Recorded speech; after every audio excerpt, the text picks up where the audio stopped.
Shalom everyone, welcome to the Search Engine International Blog Talk Radio, and I'm your host, Brother Gajo.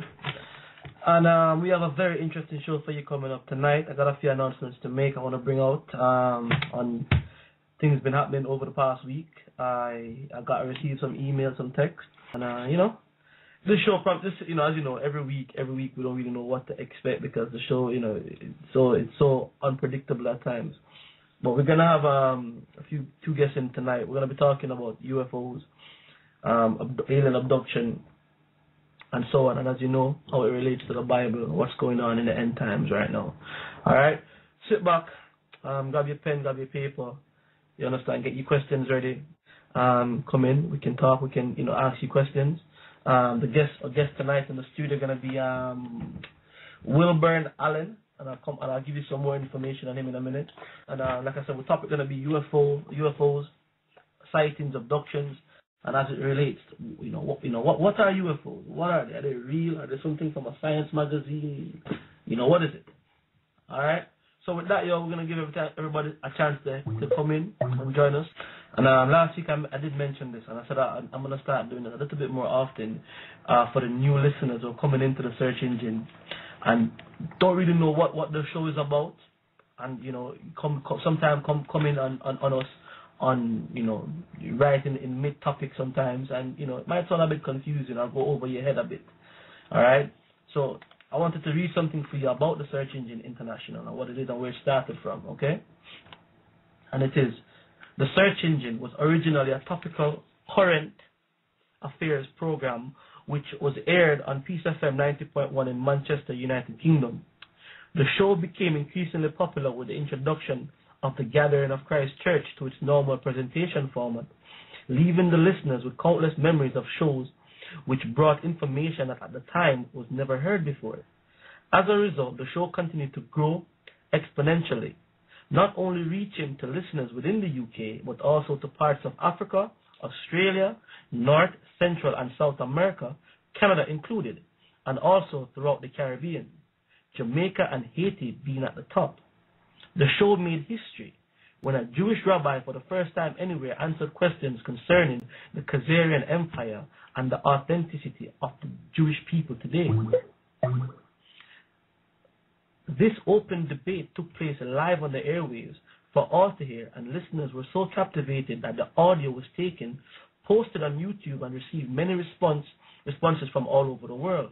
It was later decided to add the actual footage to YouTube, which also can be seen. To this day, this is the only place you can find a real Israelite and a rabbi on the same panel discussing who the real children of Israel are. Due to the content and increasing popularity, the show started to receive internal struggles with the then management of Peace FM. As a result, the show was suspended. The Search Engine International is now the new and revised continuation of the previous. It is aired every Wednesday on Blog Talk Radio at 5 p.m. Eastern Standard Time, 2200 GMT, okay, and 4 p.m. Central. All right, and that was just a brief history of what the Search Engine International is all about. We picked it up when we were left off on Peace FM, and if you look on YouTube right now, you can find a lot of old videos that were posted up at the time. Discussions with the rabbi, we had a discussion with a Nubian, you understand, and it's been growing since. So if you just tuning in right now to the Search Engine International, and you're not too clued up as to what we are about and what the show is about, I hope that helps you out, and you can go ahead and keep listening. You understand?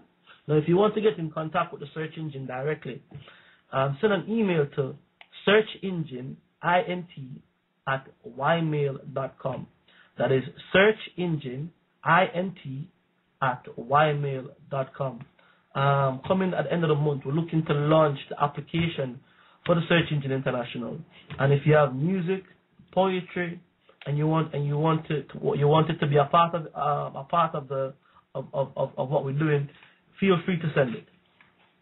All right, and we'll put it up as long as it's clean music and it, we're dealing in righteousness.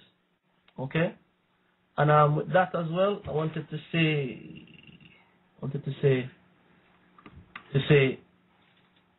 the shows on Blog Talk Radio. You can get. Let me see. I keep losing my list when it comes to the shows that air on Blog Talk, that air on Blog Talk on the days. Let me see. I think on the Tuesday, Brother Xavier is back on Tuesdays. On the Wednesday, as you know, the Search Engine International with myself and Elder Rakar. On the Thursdays, we have Elder Rai and Zerai with What Scripture is That? And on Friday, we have Coming Out of Babylon with Elder Romar. And all top shows, top shows. Very, the last week's show with Elder Rai on What Scripture is That was a deep show. The brothers that are round table talk. As and there was just, bringing out a whole heap of information. So when you get a chance, tune into it. All shows from Wednesday to Friday are aired at the same time, 5 p.m. Eastern Standard Time. That's the one. Okay, and that's it really. So I'm gonna wait for the guests to come into the studio, and the first guest we're gonna have tonight is Wilburn Allen. All right, and let me read something about Mr. Allen for you here. It says Wilburn Allen, engineer inventor, is no stranger to UFO encounters. An alien encounter in the UK at the age of 5 left him face to face with a group of grey ETs. Now that should be very interesting to get Mr. Allen's encounter. Describe it to us and tell us what went on there. It says White House Air Force One engineer for ABC News and a contact photographer at the National Geographic. Okay, and he'll be the first guest coming into the studios tonight. All right, Elder Rakar will be joining us in a minute to send me a message before, so he's running a bit late. So when he gets into the studio, we'll bring in Elder Rakar as well. So let me bring Mr. Wilbur in. Mr. Allen, excuse me. I'm here. Hello, how you doing? Good. How you doing? I'm good, man. I'm good. Good to have you with us this evening. Thanks for having me. Not a problem, man. I'm looking at this information here, and it have me just like I want to hear this, and I'm sure the listeners out there would like to as well. You understand? Understood. So tell me, you said you had an ET account at the age of 5? Yes. How was that? I was in bed. Actually, my parents had just put me to bed, and at that time I lived in Sheringham, which is in northern England, if I'm not mistaken. And we lived in a farmhouse, and it's about, I'm not sure what time it is, because obviously I was a child. I was about 5 years old when it did happen. But I in the middle of the night just awoke, and suddenly the door to my room burst open, and in walked these small humanoid extraterrestrials in silver spacesuits. And I tried to run and I tried to scream, but my legs didn't work and my vocal cords didn't work. But I had complete control over my upper body in terms of my arms. I could see and touch things, but I couldn't use my legs and I couldn't scream. Because essentially what they do is, and in most cases, where they do abduct humans or any organism that has an electrical impulse associated to it, and that generally associates to most any life form on Earth. But what they do is they apply a dampening field to the cerebral cortex of the brain, and that at that point where the signal of thought is generated from the brain and sent to the body, by inhibiting the flow of information to the body, they are effectively subduing electrical impulse organisms. But in this particular case, it didn't totally subdue me. It just partially subdued me. And at that point, I was face to face with these extraterrestrials, and that that is the entire story as it goes. And from that point forward, everything that's been in my life has been essentially, only way I could describe my life as an episode of The Outer Limits or Star Trek. Right. So let me ask you this: Why do you believe that they came to you?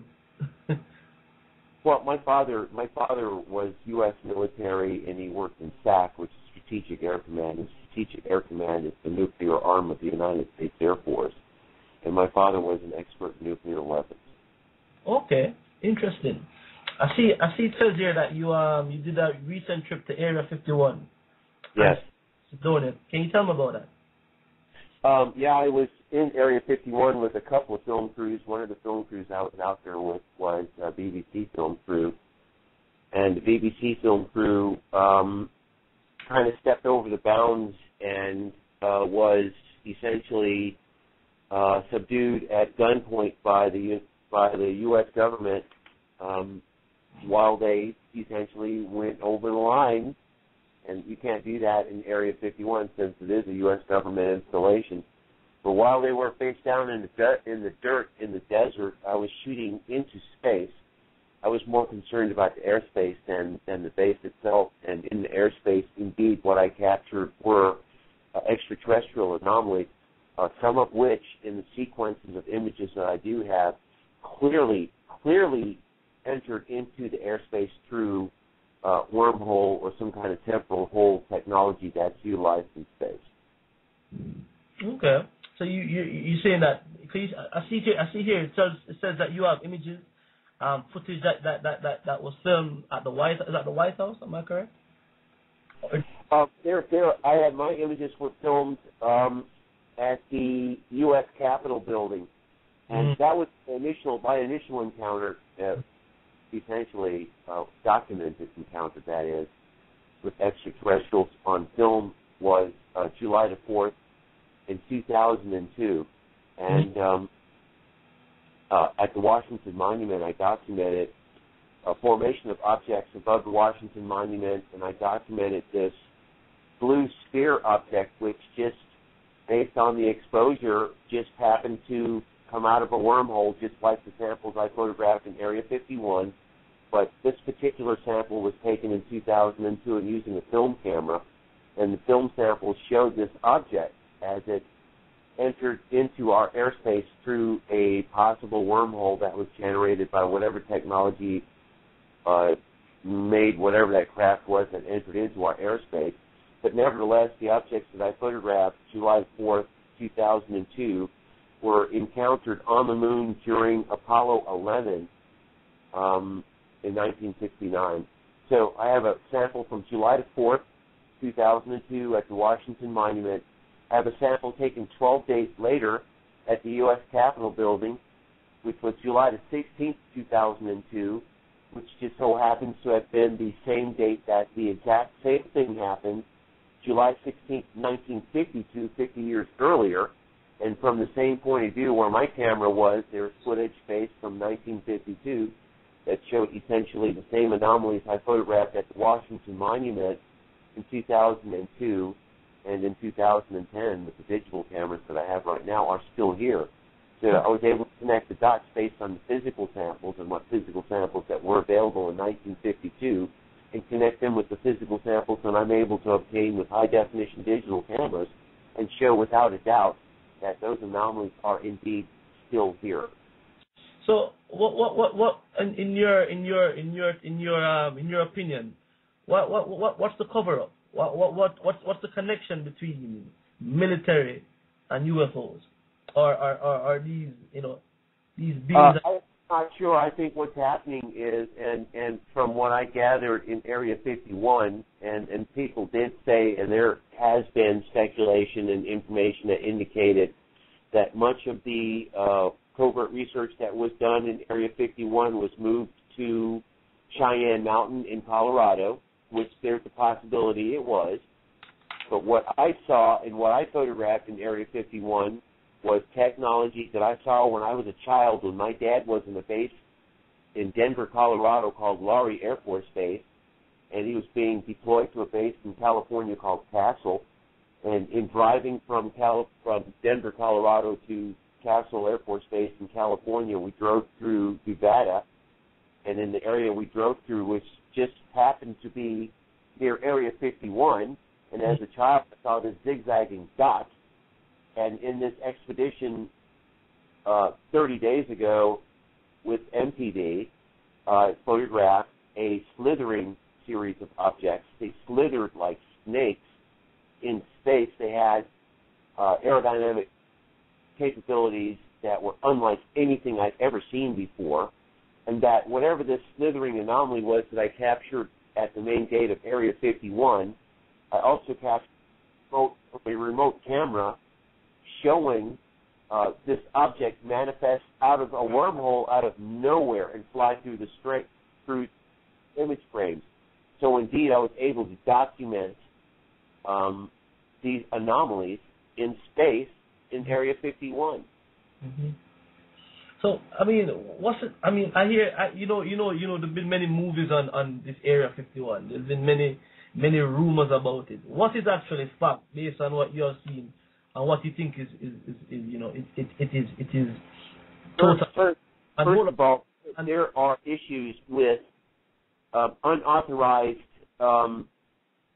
airborne activity over Area 51, which is being addressed, and that basically indicates that they're being inundated with UFO activity, and that basically, from what I gathered, and when I was out there, whatever this object was that was above my head, slithering in space, from what I gathered, it communicated with me, and there was possibly something there that they're interested in. Right. So we have to look at that possibility. That was the initial question before I was saying what is the interest really at the top when I said to you what would military have to do with UFOs, one, and what would be the government's benefit from dealing with what you call ETs? You understand me? Are they technology? What you have to look at is you have to look at the activity that the military has not been able to account for. For example, the technology that comes into our airspace, and you hear about it all the time when you read about objects being pursued by military jets, and the military jets never able to catch up to them, and the object obviously, over a very short pursuit, leaves them standing in the dust. I mean, when you look at that type of reporting and that type of activity that is reported, that there's a limited amount of data that's out there because they don't want you to know that in reality forward flight technology couldn't possibly go up against an aircraft that has multi-directional flight characteristics.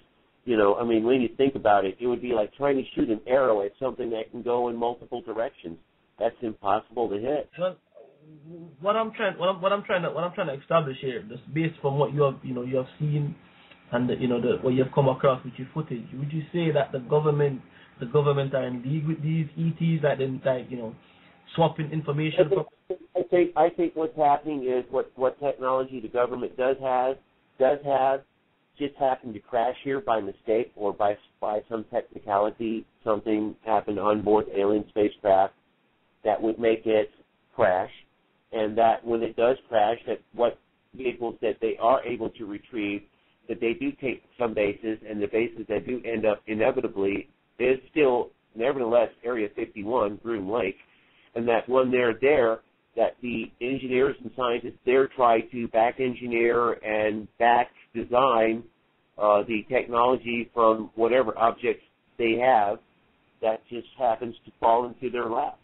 You know, it's like you give someone information like an aircraft of some sort that just happens to crash into an area where in that area that technology does not exist, and that if that area where that technology does not exist, if those people do happen to come across that aircraft, that they would indeed try to assimilate it and get the technology for themselves. And that does happen in cases where extraterrestrial objects enter into airspaces and are retrieved by foreign governments and governments of the United States. Okay.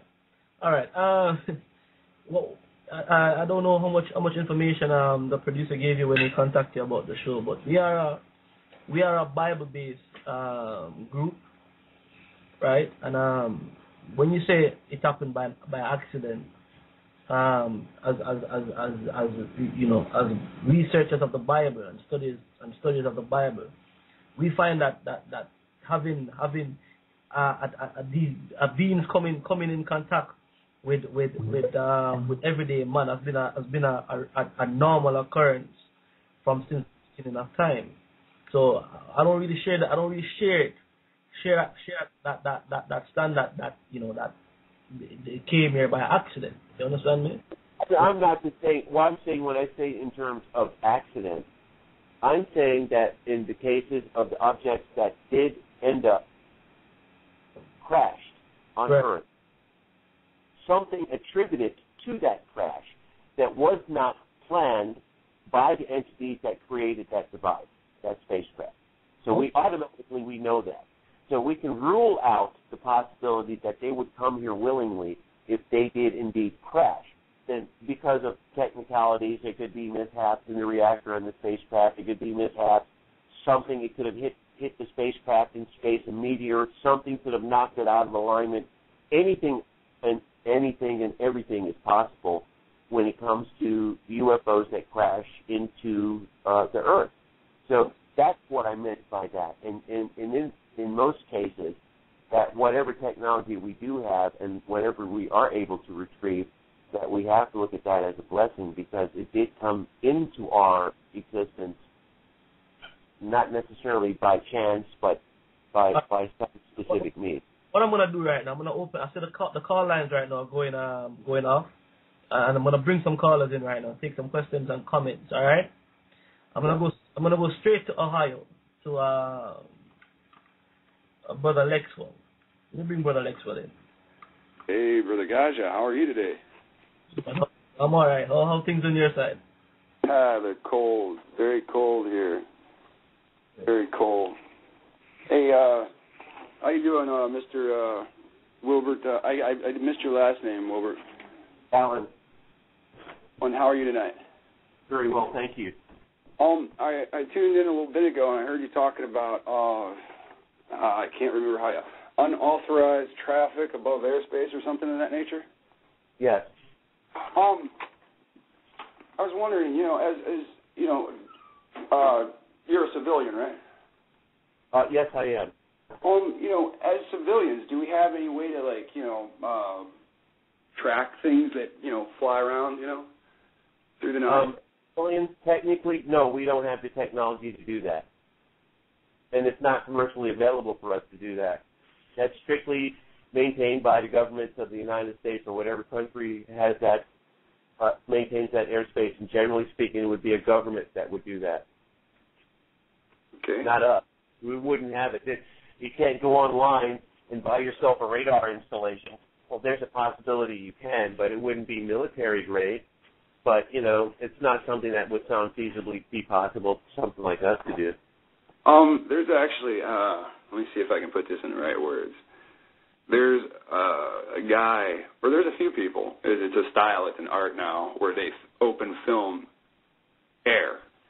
And they use they usually buy the same camera and set two next to each other and set one for nighttime in the daytime. And they're able to catch, quote unquote objects, through that technique. I'm not familiar with that, but I am a professional photographer, and that it would be impossible for a photograph to be taken with a camera set at nighttime mode during the day. Camcorders, and you can see their footage up on YouTube. When you said it just popped in my head. I can't think of the title of the video at this moment. The kind of technology that I'm talking about that's utilized by NASA utilizes higher ASA than a consumer camera that would be able to possibly generate.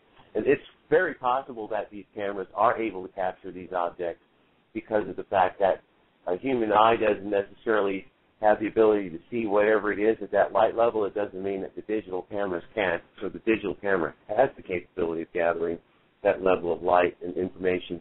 But the realities are that it is physically impossible for a camera set in the nighttime mode to take a photograph during the day for it to be aesthetically correct. I hear what you're saying, but can I ask another question? Pardon me. Do you feel that these objects are objects? Do you feel that these are ships? Do you feel that because there's a lot of talk that a lot of these UFOs are assumed to be demons. But personally, how do you view them?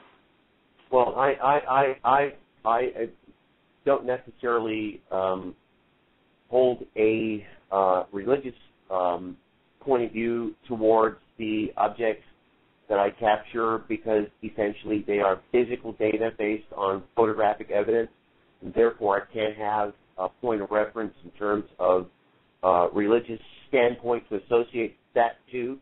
But in terms of the overall photographic evidence based on the physical samples and based on what my associate, Dr. Edgar Mitchell, who has the lunar excursion module for Apollo 14, indicated, that the extraterrestrials do indeed have technology based on plasma that's capable of sustaining the shape and physical structure of a craft, but is not necessarily consistent with anything in terms of material structurally that we would be familiar with in terms of our level of technology. So Edgar Mitchell did confirm the fact that that technology is indeed a reality, and it's not necessarily something that would be associated to that which has religious merit. Not a demon.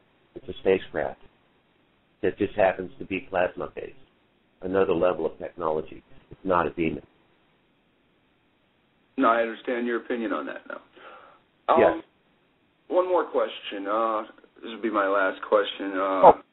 I would have to say, because of the fact that most of the objects, all of the objects that I physically encountered, and some of them land directly in front of me, none of that has ever been hostile.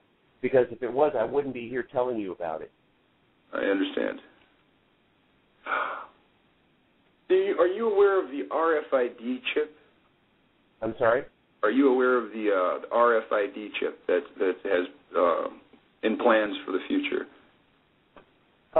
Ubiquitous technology, I'm very familiar with that. And it seems to be the trend of mostly everybody at this stage of the game that deals with a large volume of information. I was wondering if you heard of SwanSat. I've never heard of that. Have you heard of a man called Chuck Missler? Those technical questions associated to levels of technology like that, I would defer to another associate, which would be Dr. Bruce Maccabee. I would let Dr. Maccabee handle those type of questions. I'm not technically qualified to answer.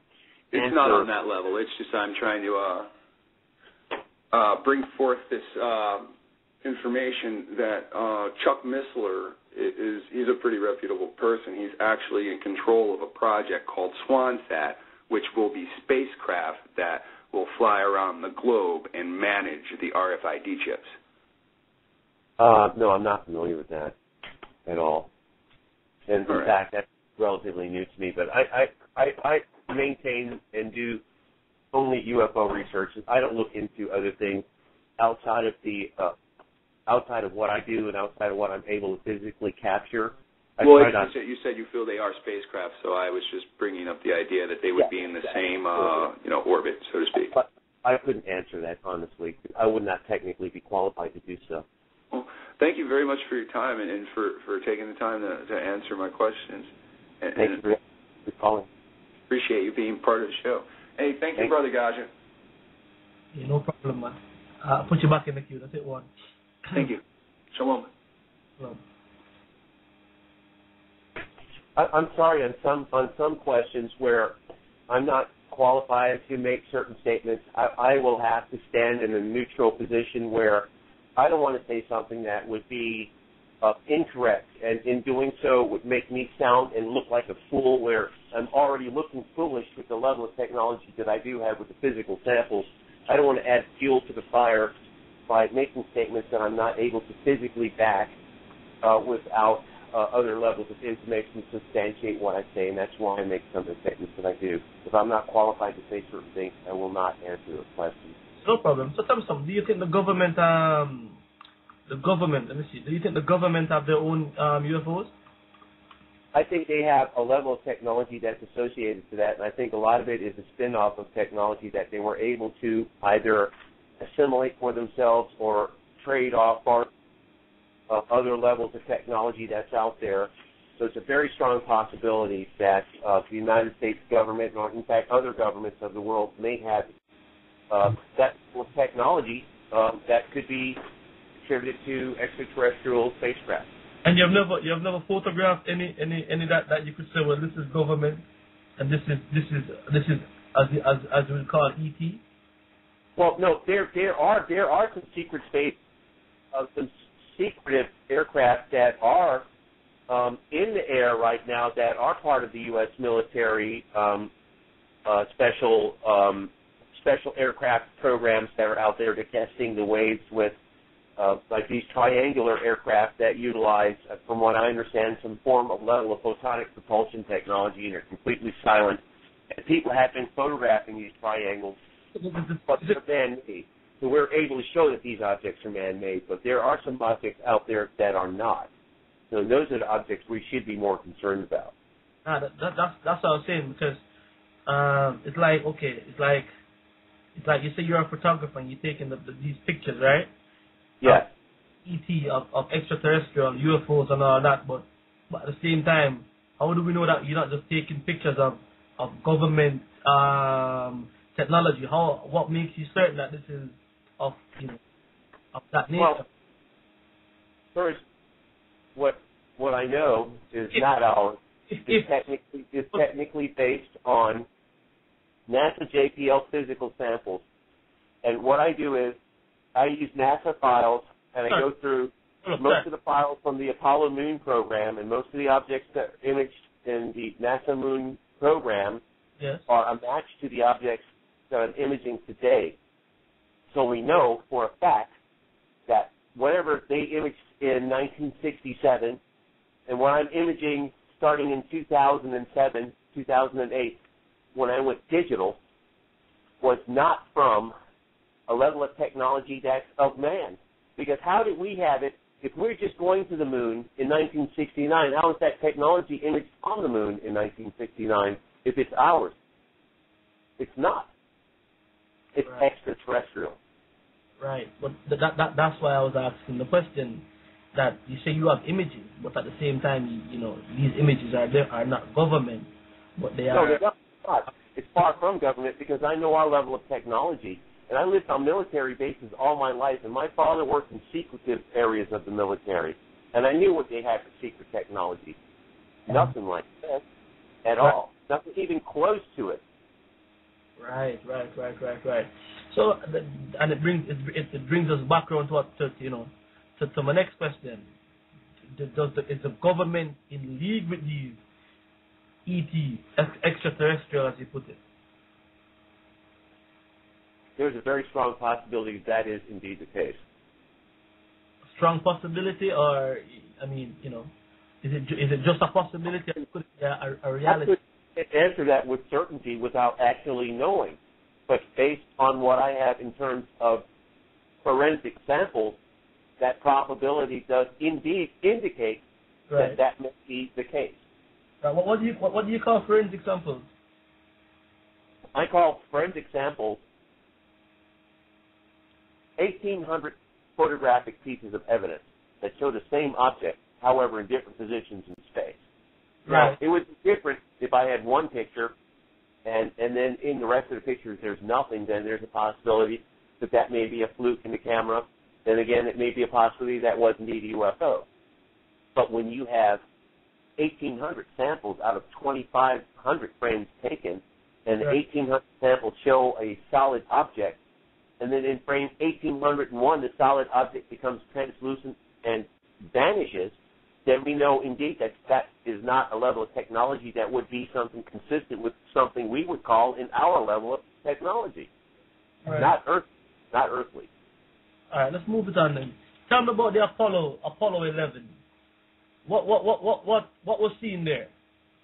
During Apollo 11, there were several anomalies imaged in space. One of the most profound objects was a green object that had, only thing they described it as, it looked nuclear. It was nuclear green. And that this object followed them from launch into space and to the moon.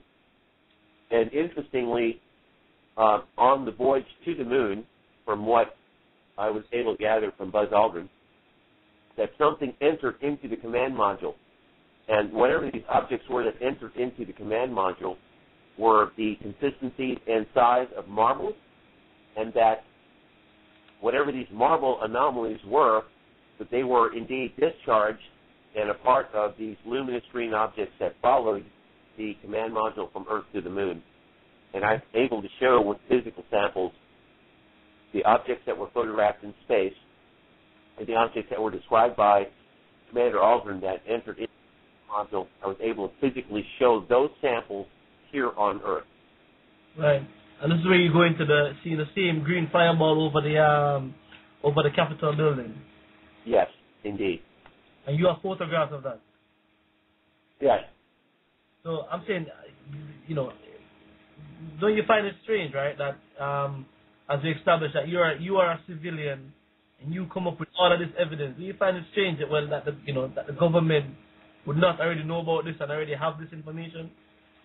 Well, it's interesting that, in a lot of cases, in most cases, most people who do have substantial levels of forensic information or evidence, right, that most of that evidence is shared within the intelligence community and within the people that are within my circle of friends. And that it's interesting. I do a lot of social networking, and that I'm on LinkedIn. And on LinkedIn, 80% of my friends are senior NASA launch administrators. So right. It's a flow of information. And I'm not withholding information. I'm not saying anything, and I haven't said anything that would be contrary or would cause catastrophic panic within the community or within the nation or any nation, as a matter of fact. All I'm doing is basically showing you physical evidence of objects that land in front of me and objects that communicate with me, and I show that. Right. Right. But outside of that, I say nothing. I don't know where they're from. I don't know what they want. I don't know what they're made of. I don't know what level of technology they exist from. I can't tell you anything other than show you the physical samples that they do indeed exist. So if you wanted to access some of this, the physical sample, where would I go? Where would I go to see it? You can go to my website, which is UFO David Charlie, DC.com.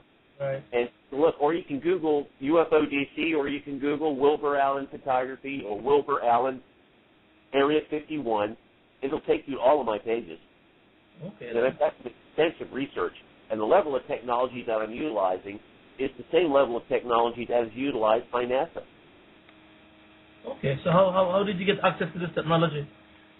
Well, you can buy it. There's professional-grade cameras that are on the market. Okay. And certainly, NASA uses a Nikon D3S. I'm using a Nikon D4, which is the next level up from the D3S. So it's NASA technology, and the samples on my website are generated from this camera. Right. And you said when you said you had that encounter with the ET, what did they say to you? Well, in the desert, it was interesting. I was in the desert with the film crews, and I decided to jump out the van, and I took about maybe 20 or 30 steps into the desert and started shooting straight up into space. And as I started shooting straight up into space, whatever the object was directly above my head told me to pack my stuff and get out of there. And I did. And as I packed. And that's all it said to you? Man, it was even stranger because it followed me for the rest of the evening. It followed me for about 8 hours, and it showed itself in every physical sample when I started setting up camera shoots when I got back to my hotel, which was 100 miles from Area 51. It showed up there, took that sample. It followed me and communicated, and it showed up on command. I said, show yourself to me. And as I said that, within seconds of saying it, it showed up on video. So how do I dispute that? I've got physical samples of it taken from hours earlier. How did it look? Is this a slithering snake type images you're talking about before? It's the same luminous dot, exactly. It looks exactly the same. It's all consistently the same. So everything is uniform in terms of physical documentation. So you're saying that the one that spoke to you and told you to leave? Yes. Yes. That yes. was the I've got the samples. It's on my website. It's posted on the website. Everything is posted on UFODC.com. I wanted to know, is that the snake type of looking stuff you're talking about before, right? Yes. Okay. Yes. And that's all I said to you was to leave? Yes. Okay. Then. Needless to say, let me tell you the rest of the story. I complied immediately.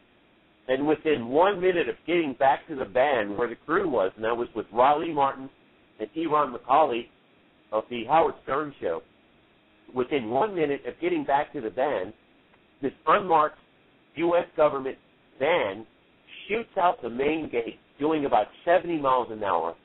It was in the direct path of where I was standing with my camera. If I was still standing there, I would have been hit by that van. The aliens basically saved my life. Oh, wow. Look at that. Okay. Interesting. That's the trip. They told me to move, and as I moved, within a minute, here comes this van out of Area 51 like a bat out of hell. If I'd still been there, and I was dressed in black, and my gear is all black, I would have been hit. Right.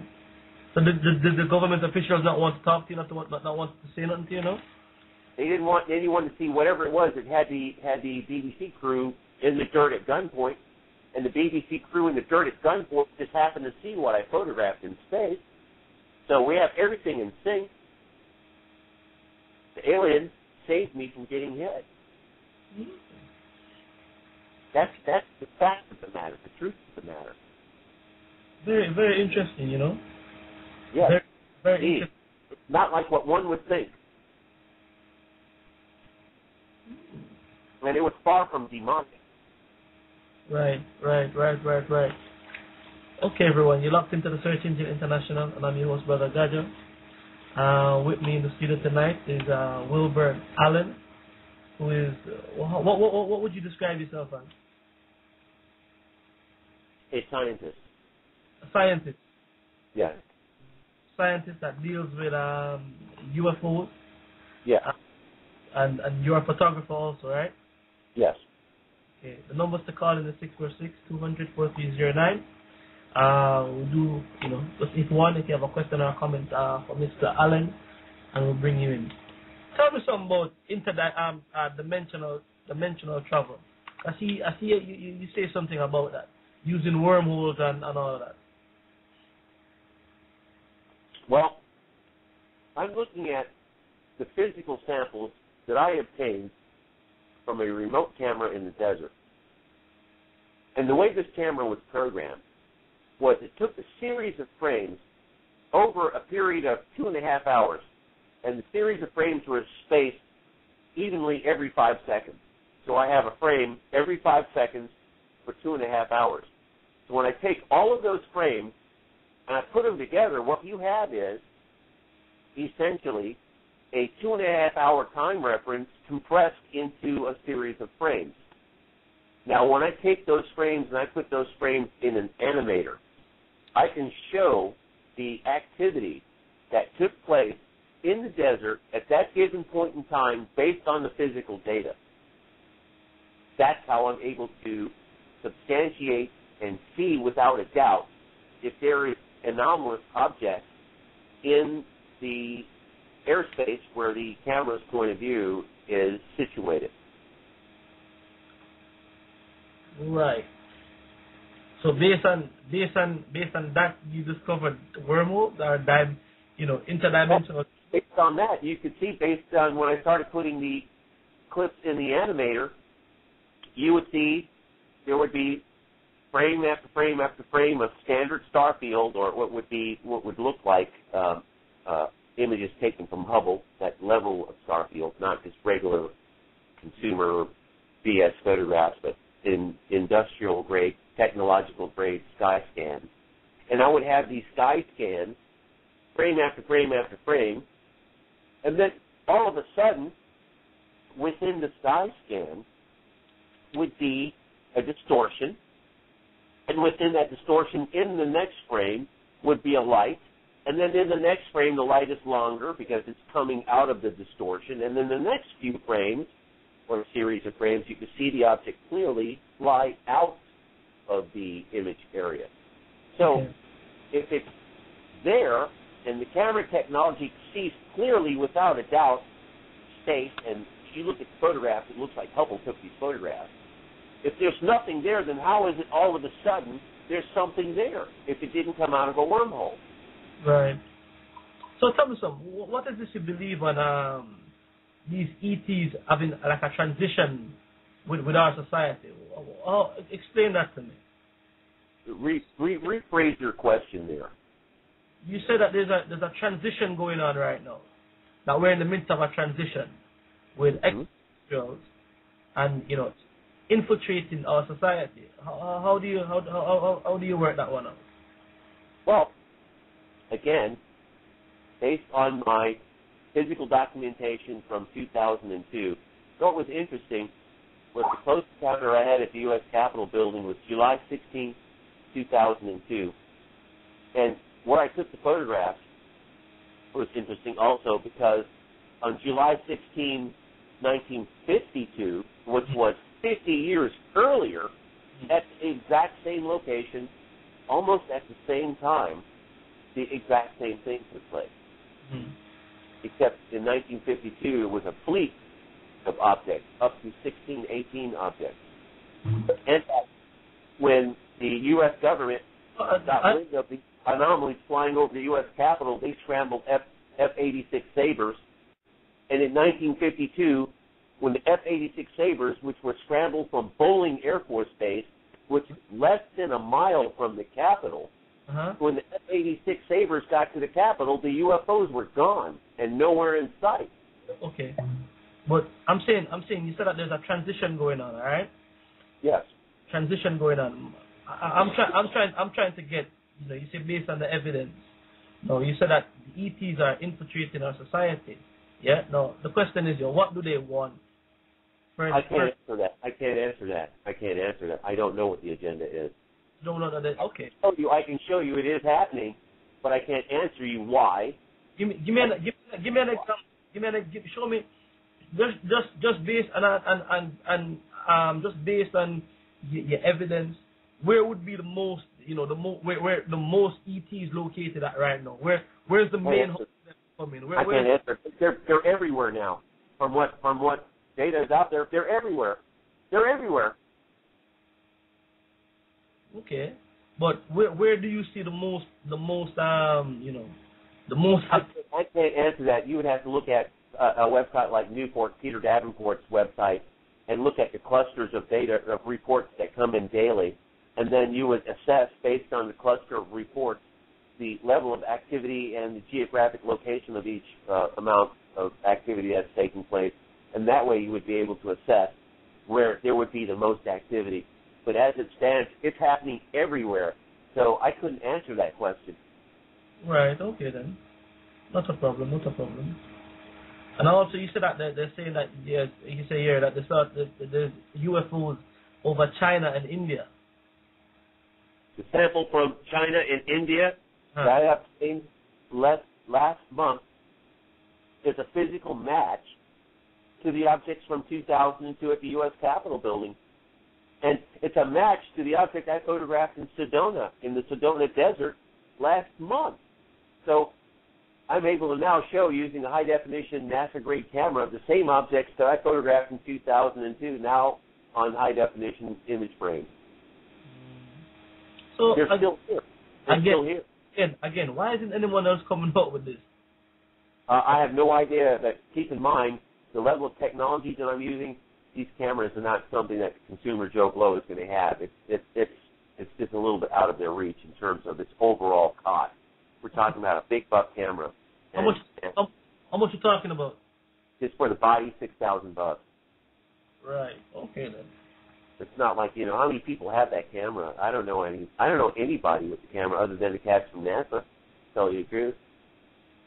Mm-hmm. That's interesting that you're able to get one and no one else has. You know, I find that amazing. And you know. So if you have the money, you can buy yourself a Predator drone. I mean, come on. No. You can buy whatever you want. Based on your history as well, you know, you said your father was in the army. You know, based on that, I mean, it seems like it's following you around. You know. That's been the case. At least I'm able to show that I have these experiences where there are people who do have these experiences who are unable to document it, and it makes them look retarded because they're not able to prove what they're saying. I can prove to you what I'm saying. That's different.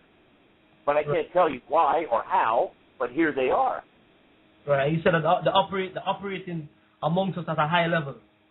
Exactly. It's higher order. You know something? You know, I 100% believe you. The only difference is that with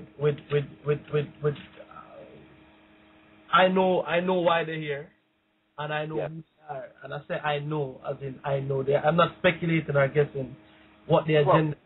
You would have to know. You would have to, in order to be correct in terms of credibility, in a sense, to make a statement on something, you would have to base your statement on fact. And to do that, you would have to be unfoundingly correct and without a doubt able to support what you're saying with physical substance in terms of data, which one would be considerable as a fact. And most people can't make the case because they have no facts to support what they're saying. You hear all these people and they talk about 12/12, 2012. What happened 12/12, 2012? Nothing. Then they started talking about 12/21, 2012. What happened 12/21, 2012? Nothing. Then they started talking about during the summer how there would be catastrophic disruptions of telecommunications and the flares and part of the earth would be parched and all this doom and gloom and all these naysayers. I don't listen to that because they haven't a shred of physical evidence to support what they're saying. Okay. I mean, listen. When you look, you see. What you call it? You see pictures of ET all over the place, and people claiming this. You understand me? And that, and it's still, like you said, still hasn't amounted to nothing. My only thing is this: is we have been dealing with extraterrestrials, as they call it, for a very long time, since the beginning of time, so to speak. Yeah. And like I'm saying to you, the agenda is simple. The agenda is our governments are dealing with fallen beings for technology, trading in technology, the technology that you buy. Oh yeah, you know that we've always been doing that. That's human interest. That's what's called human interest, and we're going to be doing that. And you know, everything we have right now, including this cell phone and the internet, everything is assimilated technology from Roswell. So we know that. That's what I'm saying. We're in bed with them, and we know that. That we don't know then. But you just said that before. That to say that we know there is evidence.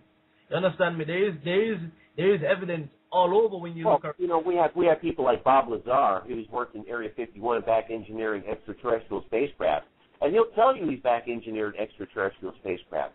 So we know it does exist. It's what I'm so you know, it's not. We're not. What we're having as an issue here is the amount of facts that's associated to it, and most people do not have that level of information because it's need to know based. Nah, it's not. It's out there. Everybody can see it. You understand me? Everybody can see it. Of course, everyone can see it. Right. But the actual technology behind it is need to know basis. I'm not even talking about the technology behind it. I'm talking about that when you said that, well, nobody, you know, this is what you call it. This is need to know basis. Everybody can see where it's going. So even there's levels of deniability, and they won't account for physical documentation in trace cases. They'll still deny the facts. I mean, it doesn't make a difference. No point. People can deny. People can. Not because you deny something, that don't mean it's not real.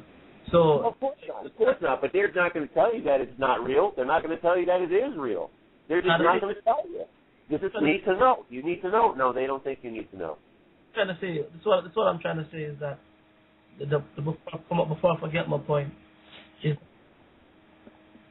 I don't need the government or any so-called scientists or anybody to come and validate anything. They could deny it all they like, or they could keep it in the little society club.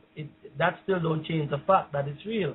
That's what I'm saying to you. And not just myself, but it's open for everyone to see it. We know this, but there are still people out there that do not agree with our opinion, and they'll say, no matter what we say, no matter how much physical evidence you show, they're still going to not believe it. Let me finish. So what I'm saying to you is that, you know, in terms of needing someone to validate, right? We have always here, and this is one of the reasons why you know we kind of invited you on the show, because we have always thought that these demonic entities are operating among society and government trading and government getting knowledge from them. You understand me? So someone to come and say, well, I have you know seen them, encountered them. It just kind of adds what we already know. So whether somebody wants to, we know they're here. We know they're here. They're here. You understand me? So that's the point I'm trying to make. Hold on one second. Let me bring in a local bar from New York. How we doing, brothers? Can you guys hear me? Hey, man. Hey, how you doing? Or how we doing, brother? I'm enjoying the show, and you know, I think Mr. Wilbert, would I be pronouncing it right? Wilbert, like the right brother. Okay, Wilbert. I'm enjoying the show, and as you know, by now you should assume that our church, we are a Bible-based church, but we talk about subjects and issues that most churches would never even touch, you know. And you mentioned earlier when I was hearing the show that you do not know, and correct me if I'm wrong, why they are visiting us, but you have sufficient evidence through your research that extraterrestrials had visited the planet Earth. Would that be a fair assessment? Yeah. Okay. Yeah. And I assume you're not a religious man, and would that be a fair assessment, or? I was raised. My grandmother was a Baptist missionary. Okay. Yes, I am. I mean, and they understand too that everything that I'm stating in terms of that which I've experienced, I cannot associate a religious value associated to it because of the abstract nature of that which was presented to me. So I wouldn't necessarily say that what I photographed would be angelic or demonic. I can't say that. I'm just saying that the physics data clearly indicates it's the level of technology that's not consistent with what we have currently. Right. Exactly. And the reason why I said that is because if we could take a time machine right now and you and I would take an iPhone, a flashlight, or even a lighter, to the ancient men, they would consider that magic. But to us, it's technology. And maybe perhaps, are you familiar with the book of Enoch? And okay. You know, many people that believe that there is extraterrestrial believe that many books like the book of Enoch, even certain chapters in the Bible, like the Ezekiel, when he saw the flying roll and 4 living creatures came out of these the chariots of God, was actually ancient man misunderstanding aliens visiting them. Exactly. It was a close encounter described. Okay. So therefore, let's entertain the possibility that, for the sake of argument, that these ancient men mistood these aliens as life force and mistood technology as spiritual powers, okay, or spiritual knowledge, if you will. Now, if we're going to look at the Bible as a reference, as a possibility to kind of give us a window of how did ancient man view these aliens, let's look at the book of Enoch. Clearly, the book of Enoch talks about good aliens, a.k.a. angels, and bad aliens, demons, for the sake of argument. So therefore, and you mentioned before that we do not know that why they're here. They haven't come out openly and tell us.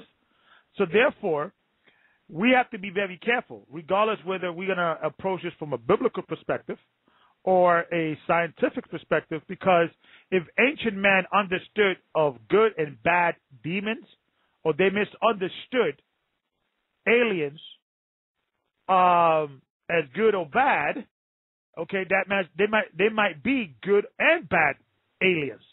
There are good and bad aliens. It doesn't indeed exist. Okay. Yeah.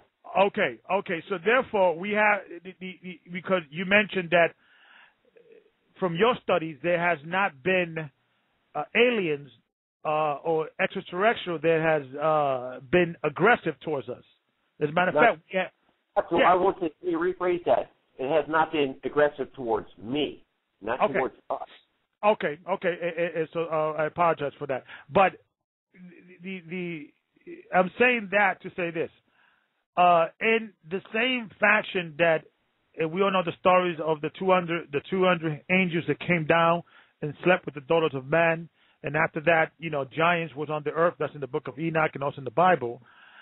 And then these angels, or these fallen angels, taught men astrology, the weapon of war, or the art of war. Taught women how to beautify their eyes. From the man species, us, when we were receiving this technology, it was considered positive to us. In the same way as the iPhone is positive to us. It's pleasing to the eyes. I don't remember how I function without my iPhone. And I've been having a cell phone for almost close to like 15 years. So I guess you get my drift. That if we have to be very careful, because we took the decision, and we took the position that these are dealing with demons and aliens, demons and angels, and these fallen angels are the product of demonic forces dealing today. And when you look at the pattern of the Bible, the devil, the deceiver, even the devil has transformed into the angel of light to deceive the masses. So deception is a tool that the demons have used to try to lure men into the dark side. Yeah. So what I'm saying is that what's your opinion on that? And in regards of, okay, we've been benefiting from this technology, but we have to be very careful, because ultimately, if you agree there is bad and good aliens or extraterrestrial, whoever they are, whether it be angels or demons, how is your approach in discerning that? I guess that would be the question. Well, see, for me, I have to say that it started just coincidentally, and it started with this encounter with a group of aliens when I was a child. So for me, based on the abstract nature of that initial encounter and how abstract the additional encounters were that I've experienced over this period of my lifetime, that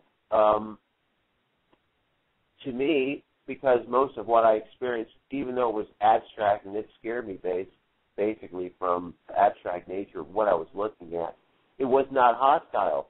So I cannot say that which I experienced was demonic or anything of that nature, because indeed, if that was the case, I wouldn't be sitting here telling you or showing you physical samples substantiating what I'm saying. Well, so what I'm saying is, go ahead. Go ahead. Finish your thought. I'm sorry. Go ahead. No, go on. Well, what I'm saying is that perhaps we have to reevaluate demonic. Why? Exactly. In other words, what I'm saying is, the wordage. The wordage is the issue here. The wordage, because if we read the Bible, and I've read the Bible, I've read the Quran, I've read the Kabbalah, and I look at the religious texts for the associations that were related to abstract occurrences over the period of time in history, and that most of what I read essentially, to me, was interpreted as extraterrestrial encounters. Right, but what I'm saying is this. We both agreed I agree there's good and evil, correct? Yes. Did you agree that there is good and evil even within the extraterrestrial world? Yes. Okay. So therefore, if there's evil, if there's bad aliens, okay, this is for the sake of argument, is it possible that they could approach you in a way that to you it may seem positive, but really the end result is evil? You get what I'm saying? Like, in other words, if that was the case, then immediately after most of the encounters, I would have something catastrophic or negative would happen, and that hasn't been the case. Well, that has not been the case. You know, all I'm saying is, I'm not saying that. I'm just putting things on the table because even you say yourself that you don't know what is their agenda. I don't know what their agenda is. No, I can't answer that. So therefore, everything has to be put on the table. Every possibility is like, even when a government is going to war, they bring all the experts, and all the experts come and strategize and say, okay, what is this? We don't understand how to operate. How can we win this war? So what I'm saying is, everything has to be thrown on the table. I'm just putting food for thought. I guess that's what I'm doing. Well, with everything on the table, and again, I can only speak for that which I've experienced. With everything based on what I've experienced, I can't say anything negative because I've never encountered anything negative. Everything abstract in a sense, even though it was appealing to the eyes and extremely bizarre to look at, it wasn't negative. Right, but as you know, when Eve saw the tree of good and evil, it wasn't negative to her. She said, it looked good. It was positive towards her, but she didn't know the difference. She didn't know the difference. That's why it looked good to her. But to a person that does know the difference between good and evil, you can tell. Okay, I'll give you that. But what the understanding is that when we look at the Bible, and we have to look at, and we gotta agree that the Bible was recording extraterrestrial behavior. Now, regardless whether they were angels or aliens, we agree they're angels. We could see that there was a struggle, a battle that affected the earth. Yes, and it's still going on now. And it's still going on now, right. So therefore, when we look at the Bible, one of the biggest things of the devil or demons is deceiver. Revelation, that old serpent called the devil, who deceived the nations. So what I'm saying is, we're all pretty smart here, we're pretty intelligent, but if it says he's going to deceive the nations, okay, and, I'm looking at the New Age movement and, the planet, forgot the name of the planet is supposed to be coming and circling around, and people are looking at, as a positive thing. And when you look at the Bible, in which it says it will deceive, that the false image will deceive many, or the Antichrist will deceive, will trick. So, all I'm saying is that some people might say, yes, these aliens want to help us, but ultimately they want to, eat our souls. So all I'm saying, we have to look at it both ways. It could go both ways. They could be here trying to help us, or they could be here trying to destroy us.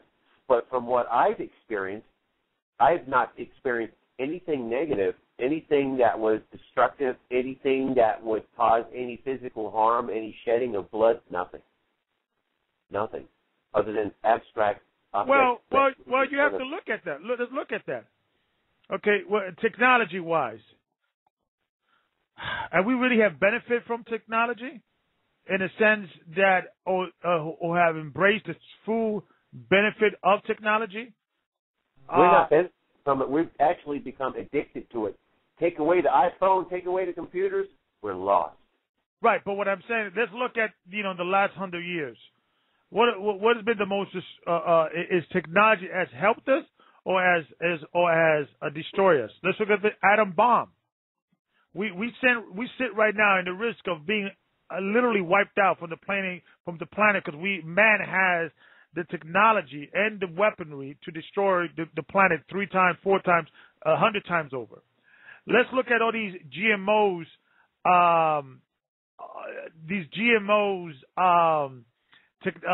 plant seed that are not natural. And what I'm saying is, if the government is using this technology, and you're saying they're getting it from the aliens, is it that positive, or is it to benefit the chosen few? Think about that. Are these aliens are visitors of man? As humanity has helped? We don't know that. We don't know the specifics of what's going on. We can't answer that. But look at the evidence, my brother. Look at the evidence. If aliens gave man the technology of the atom bomb, what was the motivation for these aliens to give man the ability to build a bomb that could kill the Earth 3-4 times over? I can't answer that. And most of that technology wasn't designed by aliens. Most of that technology came from Albert Einstein. So we can't say that was necessarily something. But how do we know that? How do we know that? If the government is lying, and we know they're lying about the fact that they are receiving technology from extraterrestrial, how do we know that? Well, we don't know. Exactly. All I'm saying is throw everything at the table. Then that would be something that Jesse Ventura would do with the conspiracy theory. I couldn't answer that. I don't know. And, again, it's in a field where essentially it's outside my level of expertise. Because basically, I thought initially, from what I experienced and from what I was able to gather with the physical information that I do have, that one of the things I was able to conclude was the fact that the objects were indeed extraterrestrial, based on NASA information. Outside of that, I didn't look into what their agendas were, what they were consistent of, or anything like that, because that wasn't something that I was immediately concerned with. I was more concerned with substantiating the validity of the photographic samples that I had, and I was able to do that based on NASA evidence. And thank you for sharing and coming. But I just wanted to put that out there as a possibility to look at as, hey, since we don't know, everything has to be thrown on the table. Everything has to be thrown. Possible, and I agree with you on that. But just based on what I've had in terms of what I've experienced and what I've been able to sample, it's been nothing like that. It's not been hostile at all. Okay, but what I'm saying is, is that if the government is lying about, they don't want you to know. It's a need-to-know basis, and what you don't know won't hurt you. That's the bottom line. Exactly. So what I'm saying is, and you mentioned Albert Einstein, and we could show you some articles and some information that Albert Einstein was getting information from what people would call either spirits or extraterrestrial. And even the Nazis know that. That's part of the Nazi space program. The B-2 rocket program they developed was extraterrestrial technology, and they admit that. Exactly. So we know that that's a reality. We know it. So what I'm saying is, we did get that help from aliens, but based on everything from what I've seen, most of the development in the nuclear weaponry and arsenals was developed by Albert Einstein. Right. But what I'm saying, this is what I'm saying, brother. If you look at the technology that has been discovered in the last few hundred years, just in the last 50 years, with these Frankenstein seeds that you could create, you could plant a seed in the ground, it will grow an apple, but the apples will not have any seeds. But you could go back into these pharmaceutical or these seed companies. You have to go back to them to buy more seeds. It's called Frankenstein. I don't know if you know about. Okay, that's technology. That's technology. Okay, so you can put some water in and hang it from your ceiling and have a year worth of tomatoes. That's abstract. Right. So therefore, what I'm saying is this: there's sometimes we know that the aliens. Let's analyze this as detective. We know that the aliens, so far, we have sufficient evidence and suspicions that the government has been visited by extraterrestrial. We know that the government is denying or is not really giving much information about that type of those conversations. When you look at the technology that had existed in the last few 20, 30, 40 years, okay, you have to look at is these aliens are giving them technology for the better or for the worse. And I will have to say it's for the worse. You know, what I'm saying is, why is it we getting GMOs, frankincense, and not the cure for cancer? If these aliens are really good, they might be demons. All I'm saying is that's not necessarily something that would be the direct cause or responsibility of extraterrestrials. That sounds to me like somebody greedy. That's what that sounds like. Right, but right. Yeah, you're right. They're more interested in keeping people with AIDS alive with the pharmaceuticals than they are with keeping people with AIDS alive with the cure. That's different. $10,000 a year can keep you alive with a pharmaceutical, but with the cure, that's it. Right, but what I'm saying, this is what I'm trying to say. If we are agreeing that extraterrestrial, regardless of whether there are demons or aliens, and we don't know what is the conversation or what is the knowledge that these extraterrestrial are giving the government. And what I'm saying is, if I'm evil, right, and I find out the technology to exercise my evil, I'm going to do that. Absolutely. That would be being evil. That's what evil does. Exactly. That is the same reason that a parent will hide the gun from their children, because if a child picks up a gun, he's unresponsible, he's a kid, he will probably hurt himself or others. So if we look at the pattern of the Bible, is God always protecting us from knowledge that we are not prepared to handle. But when you look at the pattern of the demons, they give us these knowledge, knowingly that we are not ready to receive this knowledge, because the heart is deceitful above all things, as the scripture says. So all I'm saying is that little information is dangerous, and that's indeed what you're saying. So information in the wrong hands is dangerous. So it doesn't make any difference. It could be a little or a lot, but in the wrong hands, it's dangerous. I agree with you, but what I'm saying is, maybe the hands that are this information, the hands in which we're receiving this information are the wrong hands, or the aliens that are giving it to us. That's what I'm saying. It may not be man, it may be man and the aliens. If these aliens are, either rebel aliens or bad demons or whatever you want to call them, maybe they're the problem.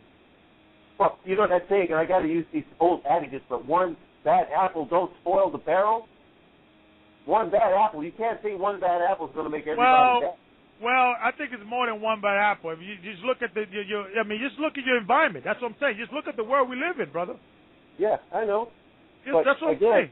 Again, from what I've experienced, I can't see anything negative that would be contrary or even affirmative to saying that what I've dealt with was demonic. I can't say that. Okay. If it was, I wouldn't be here talking about it. Yeah. Okay, but thank you. I appreciate you engaging in this conversation, because these are the type of things that usually a scientist or a journalist, and alien researcher, and a Bible believer would never have these type of conversations. So I thank you for entertaining. Responsibility. And when you get a chance, please take a look at my website, UFODC.com. Please take a look. No, I will do. Thank you so much. Thank you for talking to me.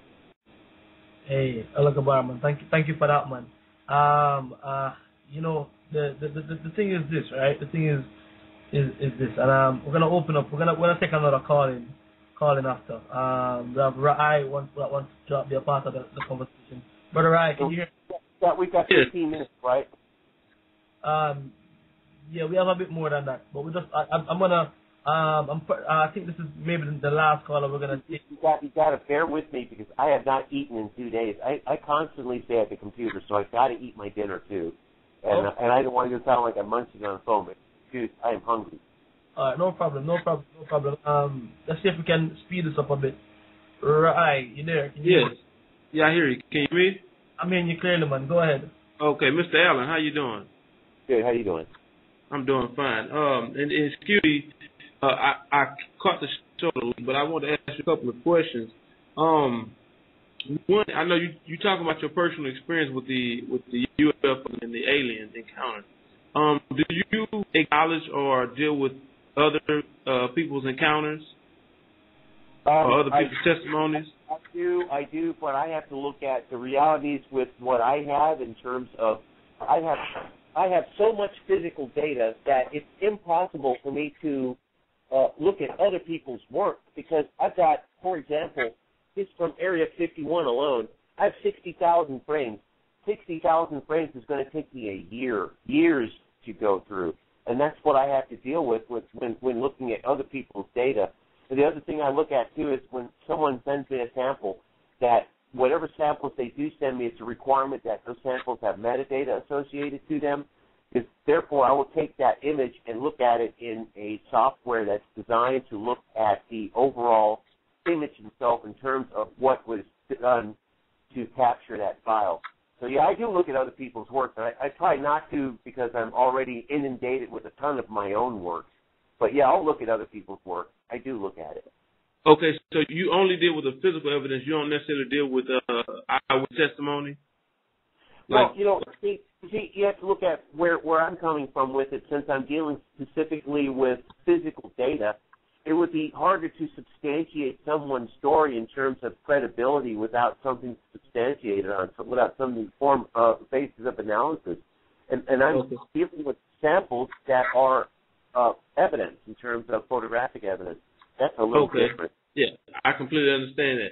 So let me, in your opinion, or based on your experience, do you think that these aliens are physical? The UFOs and the aliens, are they physical, or do you think they could be spiritual beings or entities? What I encountered in 2002 at the U.S. Capitol building, a person that would be not necessarily scientifically trained would easily have assessed those to be spirits because they looked like a spirit with just this white glowing energy ball of light. And but to real sense and based on physical data that I was able to at least extrapolate from NASA JPL files, that NASA does indeed acknowledge that there is and there are non-visible life forms. So what does that mean, non-visible life form?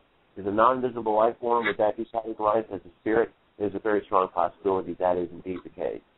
Right, and that's why I was asking the question, because when dealing with from a scientific perspective and you're dealing with physical evidence, it seems that these UFOs tend to defy all physical laws. I mean, they go from 0 to 1,000 miles an hour, and they go to a complete stop. It's way above us. When you think about it, what they consider a higher order, it's higher order, and we're in a lower category in terms of the scheme of things. We are essentially like amoebas, and there's no real relative sophistication to us at all, and that there is technology out there that's way more advanced, and it's not from this planet. Well, I mean, we tend to agree somewhat on that aspect. I know you were talking to Brother Gabar, and we look at things from a biblical perspective. But and I guess so. Just from your perspective, your point of view, you would be at least willing to,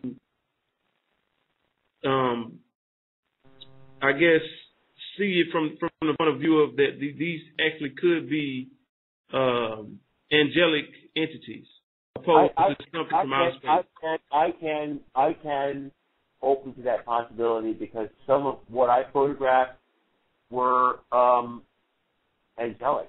That's all I can say. They had good, just regular. How can I describe it? I mean, it was just spectacular. That's all I would say. It was nothing that you would get the vibe of evil from at all. Yeah. But at the same time, I'm just trying to get an understanding here. You do or don't believe in the Bible? I do believe in that. I do believe that there is a very strong possibility in that. But what I'm saying is, based on what I'm doing with the physical samples, I cannot associate anything that would be religiously associated to that which is based on a photographic piece of evidence. I mean, again, I'm looking at other pieces of samples of information that's out there, and a lot of what I use is NASA JPL, and NASA JPL is purely scientific. So I'm approaching it purely from a scientific point of view. I cannot associate anything religious associated to it because it wasn't hostile, it wasn't good, and it wasn't bad. It's just a photograph that just so happened to manifest in front of me, you know? Right. Okay. Okay, so yeah, I mean that's pretty much what I want, because the reason why I asked, because I think a lot of people go into this whole UFO phenomenon, and from the evidence, from the information I've been able to gather, it seems that people that claim to deal with these aliens, or whether they're Palladians or whatever different species of aliens, what they're saying. I listen to a lot of people tell me that it goes in one ear and out the other because they can't prove what they're saying. You know, you can't come up and tell me, well, I'm a Palladian and I was on board this spacecraft and they took me to Venus. Prove it. Show me the physical samples to substantiate what you're saying.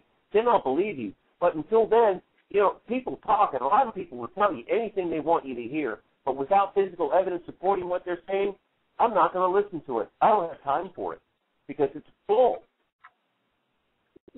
I mean, do you think all of it is bull? I mean, you have, thousands I think most of it is because a lot of these people, they're just speaking, they have no shred of evidence to support what they're saying. So how am I supposed to sit there and believe it? If you can't prove with something tangible to show me you were there, or tangible to show that these Palladians were real, then it's conjecture at that point. You know, it's 50 in one hand and 50 in the other. You're going to believe it or you're not going to believe it. And I don't choose to believe it at all because there's nothing to support the realities of what they're saying. I can't just let somebody tell me something and believe it. Okay, well, let me ask you, are you familiar with L.A. Marzulli? No. Okay, well, we had him on the show last week on a Thursday night show, and he deals with some of these things, and he claims to have, well, not personally, but he's had a doctor remove at least 6 what he would call alien implants. Yes. Out of people. He claims to have physical evidence that these aliens have been abducting people and they put implants. Well, I don't have proof of that, but I'm saying there's no proof of somebody to tell you they're a Palladian or they've been on board a spacecraft and taken to Venus. Prove it. Right. No. But not as far as saying that they're Palladian. But no, I'm not saying someone didn't say they're Palladian, because you talk about, you have the people, all these different things. But the one thing that they have in common is that every time someone claims to have had these intimate relationships with these alien forces, they always come and they always bring some religious information. They always bring like a new in-depth look on Christ or the Bible. And so this would tend to make anything to a person to make them listen. And in this case, I do these UFO conferences all the time. And I'll sit there and I'll show people my physical samples, and they'll notice that they're absolutely silent because they're silent out of fear. But then when there's a person that comes up there and starts the story time and storytelling, everybody's alive and jovial. They're asking questions and want to know more information, but you can't show them the facts. See, and that's what we have to deal with. There's people here, you can lead them to the water, and they'll drink the water. Or there's some people you can lead them to the water, and they won't do anything. They'll just stand there. So I don't know. For me personally, to say that something has a religious association associated to it based on something that comes out of the sky, I can't. That would be something that would be not what I would be inclined to do, for the sense that I would want to know, okay, here's an object that came out of the sky, but I can't say, oh, God sent it to me. It just came I understand where you come from. Like from a scientific point of view. Let me come in on something like this with this, right? The thing is, nothing good came from the atomic bomb. You understand? We know Einstein was conjuring demons that was giving him this technology. So but for you to say that, you would have to have the facts to actually know that was indeed the case. But until we go back in time, we really don't know. But we can make that assumption. Listen. Let me tell you, we have the facts to prove that these people are conjuring demons. These are demons that have been on the earth for time. These are no new demons. No, it's new. People know it's been going on for a minute. I will agree to that. But as to the validity of most of those statements, until we actually see someone conjure up something like that, you really take it for what it's worth because you can't prove it. Let me finish. I don't need you to believe or to falsify anything. I'm telling you what it is. You understand me? It is it's demonic. The brother before was saying what good came of the atom bomb. If these aliens or what you call ETs had anything, any good agenda here, they would have, they would have made themselves known clear. You understand me? And people would have been seeing them. These are devils. You understand me? Our government is in league with it, and that's what it is. We actually brought you on the show, like I said earlier, just to say, well, okay, let's hear it from a scientific point of view. But I know that we're going to stay here all night, and you will see it as science. You understand me? And let me bring it down to what it is. I'm in the Bible. I'm in 1 Corinthians, the 3rd chapter and the 19th verse. It says, for the wisdom of this world is foolishness with God. You understand me? So all these scientists to come up and validate nothing, it is nothing. You understand me? It is nothing. They can have UFO fears all day. They can sit down and talk about how good it felt when they got abducted, when they got probed. They can do all of that. That don't change from the fact that the government is in league with demons. You understand me? And the sad thing about it, my brother, right, is that these demons, these people believe that there's something good coming out of this. You understand? Well, they want to believe that, but they're clueless. And I know you know this, and that's where we get. I know they're clueless, man. They're clueless. I'm saying this is where we're getting at. So I don't want to waste no more time right now with the listeners who tuning in, and my time and your time talking ifs and buts about what we don't know. We know that they are dealing with things that they got no idea what it is that they're getting themselves involved with. And I'm sure you know this, and I'm sure you have seen this before to know it is fact. All of these people conjure up demons. Their technology is demonic. It is satanic to the highest degree, my brother, and that's what it is. So we're not gonna play around no more with could it be good or could it be evil, It is evil. It is evil. It is demonic. You understand me? That's what it is. No, that's what it is, man. And I thank you for coming on to the show and sharing what you have. You understand me? But we're not really, this is. We're not getting nothing that we never already know. We know that these demons operate. And if you believe or you want to stay in the belief that there's no agenda behind it and you're the only one who, buying these fancy cameras and can take the pictures of it, I mean, hey, my brother, man, bless you. More power to you. You understand me? But with that, you'll move the show into the second segment, man. And I thank you for coming on. And, Thank you. Take care now. Yeah, and hopefully we'll get to talk again off the air and share some more information. But with that, man, thank you. Okay. Thank you. Thanks. Good evening. Bye. Yeah, but alright. Yeah. You couldn't take it no more. Say again. I said you couldn't take it no more. Listen. Let's open the Bible, man. I'm tired of this. You get right. Me? Open and, up. I was listening to you, and I'm gonna tell you what came to mind. And I hate I missed the first hour of the show, but because where I was gonna try to take you was when you understand, like when he talk about he agreed to something. He agreed to the fact that these so-called aliens have been giving technology to our governments. And you have to understand, the scripture says that there's nothing new under the sun. Right? So when you go into the book of Enoch, you go into the book of Jasher. It gives. Oh, sorry. It tells you that this happened before. That it's certain questions that you ask. Like they talk about Einstein, for example. Einstein couldn't tie his own shoes. He couldn't go to the store with a simple grocery list. But yet they tell us he was a genius. Now, he did have a job at the patent office, too. I thought that might have been as genius as he was. He had a job at the patent office. That way he could take any idea he wanted.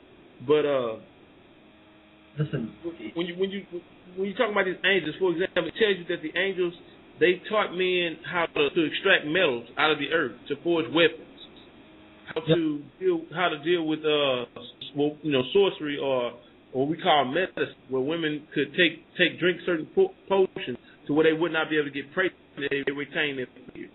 They were dealing with genetic splicing. and all these things. Yeah. Listen, and I don't know if I was the only one that was hearing this, but my man, Wilbur Adam just said it just at the end right then. They have no idea what they're doing. You understand me? When I say that, I mean they know what's going on. You understand? So to come here and say, oh, I can't speak on this, and I can't say this for sure and that for sure, you know, it's like a waste of my time. It's a waste of the listeners' time who tuning in. You understand me? It's like it's going nowhere. And look about you here. Yeah, I'm here, brother. And you know what? The thing that is killing me is that time and time again, the Bible is proven to be right and a credible book to look at. But yet, all these scientists that will go into the Bible to prove their point, but would not go into the Bible and say, wait a minute, if we look at the history of us being visited by, and he agrees, this is the illogical thing about people like this. He agrees that he doesn't know what's going on behind closed door between the government. He agrees there are good aliens and there are bad aliens. But he cannot in any way fester the possibility that he's dealing with a bad alien or a demonic force. Well, listen, at the beginning, at the top of the show, right? He said he doesn't know whether the military or the government of extraterrestrial, UFOs, right? But he can say for certainty that this is ET. Now, how can you don't know? Right. You understand me? So it's like it kind of got to me then, and then I see, we're trying to come up with something, man, and they're going off. You understand me? Yeah, but he's not there yet. I think something needs to happen to the brother to say that. Something has to happen to the brother to him to step back and say, wait a minute. And you know what? You might not know this, brother. He is considering what we told him tonight. You think so? I think so. You never know. Because when you open the door and you drop a seed on someone, it may not come up now. It might come up a week from now, 2 weeks from now, a year from now. But he's going to remember. He's like, wait a minute. Because he's saying, well, you know what? They are positive. My experience has been positive. So I have to look at that. I have to, that's a good thing. But wait a minute. It may be positive. I may be a proxy, a uki, we should call back in the martial arts, for someone to, a plant to set them up for a higher purpose. So I think, you never know. I think we touch him in some degree that he probably has to analyze and readjust his life a little bit. But, like I said, I think, these type of discussions only validates my belief in the Bible. It does. That's the truth. That's the truth. It does. The Bible stands true. The Bible stands true. But I think at the conversation with him, he was saying, giving it and a little bit on his bio, saying his father was from the military, and he's seeing these little silver ETs and these things, and it's like, to me, it just as with most of the guests that we have on the show, they know more than they let you know. Do you understand me? And, yeah. The exclusive need to know, society and all of that is like, okay, cool. You understand me? That's yeah. right. I don't believe this brother's gonna go back and go and check. I mean, I don't know. The most I know. You understand me? Yeah, yeah. So, but this is just this is just where I see it. I was listening, and just, you get me. It's just it's one of them, man. And I said the calls, like, the call line start lighting up, like brothers and sisters won't come in to say something. You understand me? There was for Allah with a questioning, but it's like I you know, to me it's like this brother don't believe, don't believe. You know, it kept saying it. It kept saying you know, from a religious point of view and all of that, where, you know, and I find that crazy because everything that they come in with, yo, is biblical. You understand me? Mm-hmm. Yeah. So, and not to bring it out, and I didn't want to, you know, I didn't want to ask them because this was on the topic, but, you know, Wilberg is a Jewish name. I'm just gonna leave it up there. Trust me. Right, you there? Yeah, I'm here. Yeah, man, I hear you coming in, man, and yo, you know, I don't know, man. I don't know. Let's, you know, you say you're talking about the book of Enoch before, man. I don't know. Well, yeah. You want to open it? You want to read something from it? Well, actually, let me see, because I have to get my I don't have a hard copy anymore. I gave it out apparently. Okay. Somebody decided to take it, but the point I was making about it is just that you see it happen before. You have to ask yourself questions like, what man, what person created fire? What man had the insight and the knowledge to just create fire? And there's science cannot give you an explanation. And I brought the scripture out last week, and I'll bring it out again this week. When you go to 1 Timothy 6:20, dealing with science. Let me get there right quick. And the scripture is real clear on this. It says, 1 Timothy chapter 6, verse 20, O Timothy, keep that which is committed to thy trust, avoiding profane and vain babbling, and oppositions of science, so called. So, you know, that the science and everything they rely on is false knowledge. Science means knowledge. It's false knowledge. That's what the mainstream science that you see today, because there's tons and tons of real science that actually proves everything that's written of in the scriptures. But that stuff is pushed under the rug. And the mainstream science, they promote anything that goes into the scripture. So, you know, they talk about science and the facts and all that, but, you know, when you actually start to dig into the bottom of these things, like who came up with this kind of technology, who came up with that kind of technology, no person, you know, sit and figure those things out. That's beyond the human brain just to start coming up with all these different technologies. You look at how fast technology has increased the last 50 years, it's unreal. And all of a sudden, everything just started taking off. But according to Scripture, the Bible told us these things would happen as the information would increase. How is information increasing? Where are they getting this information from? It's what happened in the past. It's happening now, as it was in the days of Noah. So shall it be in the second coming of the Son of Man. So this is what we're seeing, and that's what I was asking the scientists. You know, dealing from a scientific perspective. These so-called UFOs, they defy every physical law that there is. They disappear into thin air. That's physically impossible. They go from 0 to 1,000 miles an hour in less than a second. That's physically impossible.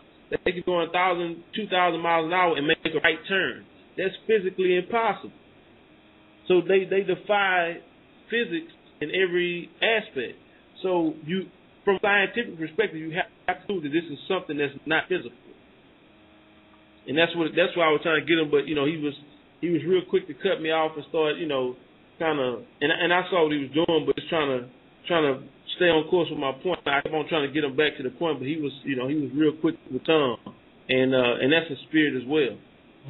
But yeah, man. I mean, you know, like I said, you know, we you know, when I was looking at the information, come on, to be honest, there isn't much out there. It was hard for me to come up with the little that I did come up with, and it's like, you know, I just believe that the brother was bringing nothing at what, you know, understand. I seen he really was. I think some of the pictures out there, you get me, and it's like, yo, the dots and you know, come on, man, yo, you understand? You said that okay, that is true, that you have. You understand me, and we don't know if these are demonic, because the encounter you had was good because they saved your life, and you know, listen, yo, Yo, we heard it. You get me? Yo, let's take a call. Let's take a call. Yes, we can go to the lines. Lines kind of bit busy here. Let me remind everyone the numbers to call: 646-200-4309. That is 646-200-4309. And let me remind you, locked into Search Engine International. And I'm your host, Brother Gaja. We expected Elder Rakar to come in anytime soon. I think he's having trouble to get into the studio. And we have Brother Ayo and like a bar still in with us as well. So let's open up caller 610 with a question or a comment. Comment. Okay.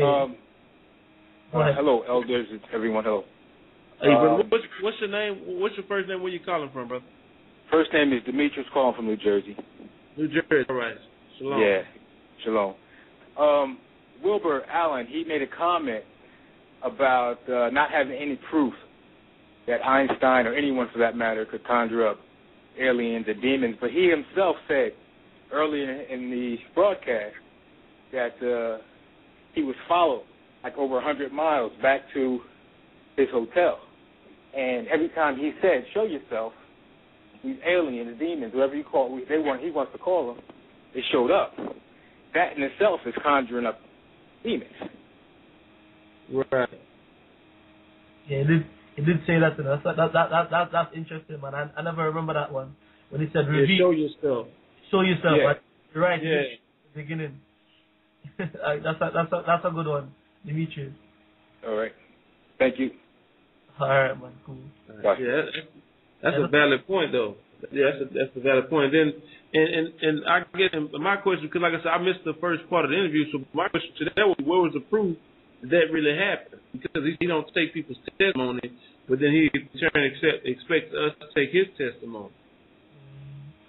Yes. And so he was, and I think a lot of the reason why he's answering questions, dealing with things the way he was dealing with it, is because he was trying to promote his website and want people to go and support, whatever it is he's doing. So I think a lot of it came from that angle as well. It wasn't that he just was wanting to come out and bring out the standard information. And you cut the, when you cut the Bible out, then really, that's really a big disconnect between what he's dealing with and what we're dealing with. So we have more calls in the queue. Yes, there's a few more callers here. We have a sister here with a question. It says off topic. Let's hear what the sister says. Shalom, Sister Shakira. Says question off topic.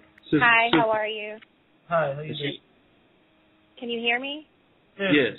Go ahead. Okay, great. Well, my question was, yes, unfortunately, is off topic, although the topic that you all are discussing is very interesting, and I did have a comment about that. But my main question was, I was watching and listening to the information that Elder Rakal was bringing forth in regards to the true time year cycle of the Most High, and how it brought forth that it's 365 days that are broken down into 52 weeks, and that the first day starts after the day when the 12 hours a day, 12 hours a night equal in springtime. After that day, the first day begins. My only question is that when I count that very next day all the way around to the next year, when that half day, half night reoccurs, I'm still getting 365. And then of course, I'm just confused on how do you keep it 364. Sister, this is Brother Gabar. I don't know if it's my end, but she's breaking up a great deal. I don't know, Brother Rod, do you hear that? I think I caught most of it. I can get off of my speakerphone. Hold on one second. Brother, hear me better Gaja, now? If you experienced the same thing, or is it just me? I can hear. I just took off my earpiece, so maybe you can hear me better now. Oh, yes. I'll repeat my question. My question is that the year for 364 days that is stipulated in the book of Enoch, when you take the very next day after the 12 hours day, 12 hours night, the day after that is the beginning, first day of the new year.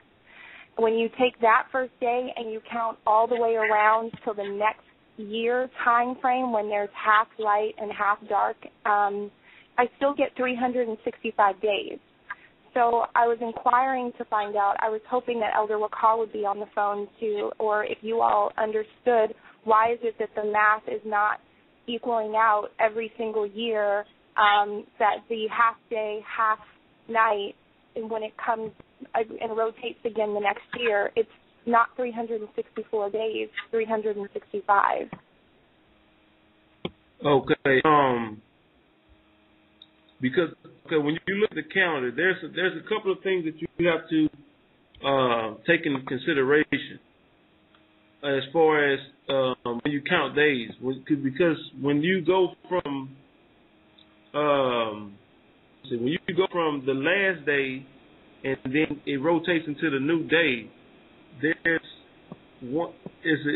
And I haven't got the exact science down, but what I understand is you don't count on the day. It doesn't count as a day. It goes instead of it being like it's like it's starting at zero. No, I understand that. Okay, let's say for 2012, March 16th was the day when you had a half day, half light. So therefore, you would start on March 17th and count day one. If you scroll all the way around from March 17th all the way back to March 16th, which is the next year, 2013, where it's half day, half night in Jerusalem, it's still 365 days. You said instead of 364 days, you come up with 365? Correct. Yes. Okay. I'm not quite following you. I would have to look at it and then you hear me? Do it. Hold up. Huh? Hold up. Again, Elder Rakar coming in a second, so I guess he'll be the best person to answer the question. Just give me 1 minute. Let me pull it in. Yes, sister. I don't know if you could hear me. Can you hear me, sister? Yes, I can hear you just fine. Yeah. How do you came to that calculation? Because the calculation that we're getting and what the material I've been receiving by the elders is 364. I know that the year is actually 364 according to the truth. However, when you take the actual days, because like Elder Akar mentioned, there's only 2 days in 1 year that you have half day and half night, one in the spring and one in the fall. The one in the spring marks the end of a year, and the very next day is the first day of the new year. So when you take that first day of the new year, which for 2000, if we go back from the last year that we just passed, technically we'd still be in 2012, so to speak, if that's even the date. But my point is, on March 16th, 2012, there was 12 hours day, 12 hours night. So then we would start our first day on the 17th. If you take day one, March 17th, 2012, and you count all the way around until the very next time you get to a half day, half night in spring, which would be March 16th, 2013, it's 365 days, so I'm just confused. Right, but what I'm saying is the calculation that we are getting is not 365, it's 364. So maybe perhaps you may be off in regards because you cannot start, you got to count, it will be one Saturday sundown is the beginning of the new day. Sunday sundown is the beginning of the second day, the end of the first day. And then what we have calculated, we see 364 days. So we're gonna have to look at that again, but maybe we just calculated it wrong. And how do you come to your calculation? How do you calculate that? Do you count it by day, or there's a mathematical formula that you came up with? Elder Gabar, can you hear me? Yes. Okay, cool. Hold on. Elder Rakar coming in, just coming in a minute to answer the question, okay? Because we want to answer the question directly. Well, that's great. That's good. That will save me getting a headache. trying to break it down. But this is some new information for me too. So yeah, that would be great. I would like to hear the answer. But I did the calculation. I got 364. So maybe I'm missing something. But go ahead, brother. Okay, cool. Hello, there's some brother I. Hello, can you hear me? I'm hearing you clearly. I think if I try to do it, it's gonna hang up. Right. Yeah, and I can't do it from here. Hello, Ricardo, can you try and phone in? Okay, Brother Gaja. Ah, there you go. Hello. Okay, I'm here. You there? Yeah, man, I can hear you, man. How you doing? Okay, shalom. How are you? Interesting show. I was just listening and y'all was handling, so I was going to just wait until next week to chime in. There's a few things I wanted to say on that. But when the sister came in, I wanted to clear something up of what she's looking at that will help her with her calculations. Okay, yes. Is she on the line? All right, let me bring her in. Okay. Hello. Yeah, this is Shakira. Hello. Okay, shalom. How are you doing, sister? I'm doing well, thank you. Okay, great. When you look at the scriptures, it tell you in Baruch and Enoch you have a full cycle of 364 days. Now let me break it down to you so you'll know how to get your calculations correct. Thank you. Okay, the way the cycle works is you got 360, which is 30 that goes around for each month, and 4 times a year. There's 4 points. One moment. Can you hear me? Yes. Okay. There's 4 points for the change of seasons. All right, which will give you 364 days. So you got 4 days for change of seasons. So what you have is the first month 30, second month 30, next month 31. 30, 30, 31. 30, 30, 31. Around a full cycle. So to correct you, I was listening. That's why I had to call in, because I know others are probably hearing it too. When you look at the calculations, the last day of the year is even day, even night. And we did the calculations from Jerusalem. I don't know what calculation you're using, but you can't use the date and time calculation that they have on the date and time site. All right? That's number one. So you have to get you just have to look in the sky and find out what day that will be? No, you can't do it that way. You have to have a natural sundial, or you would have to have. We have a site that deal with the natural sundial. Okay, so let me just deal with the calculations part first. Okay. There's 2 times a year in which you have even part day and even part night. That's the day before the new year and the day after, what they call the fall or autumn. Okay? Only twice a year. Hello? I'm here. Okay, I'm trying to see. There's other things going on here. It sounds like somebody's making a call. Hello. Prominent men. Hello. In secret, who direct. Somebody got a mute or something.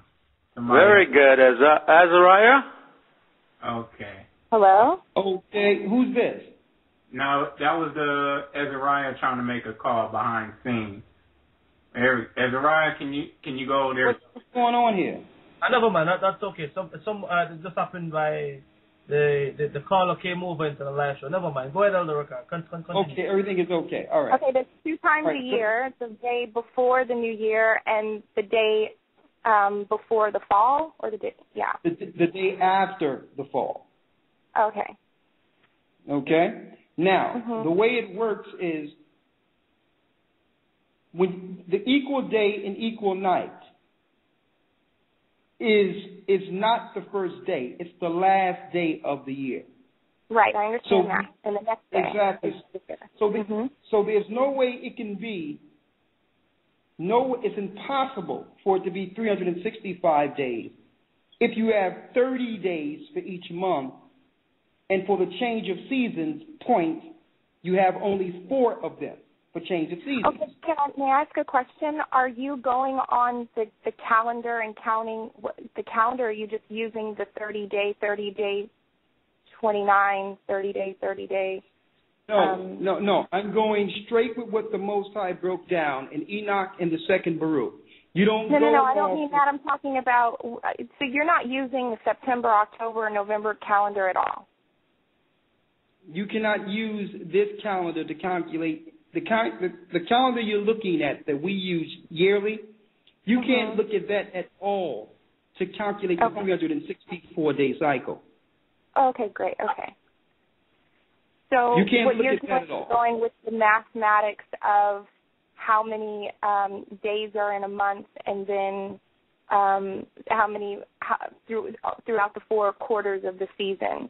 And then you're saying you used a actual, like, the old-time clock, I forgot what that's called, to be able to gauge what day will literally be the half day and half night. The only thing that I'm inquiring about is that, I guess, if that's the case, and if we're not allowed to use the calendar in any type of regards to calculate stuff, then as time starts to shift, since they have a 365-day year and a 366-day year, since we have the 364, wouldn't that slowly over, say, 365 years start to push our winter into spring, and, just because they would be off then?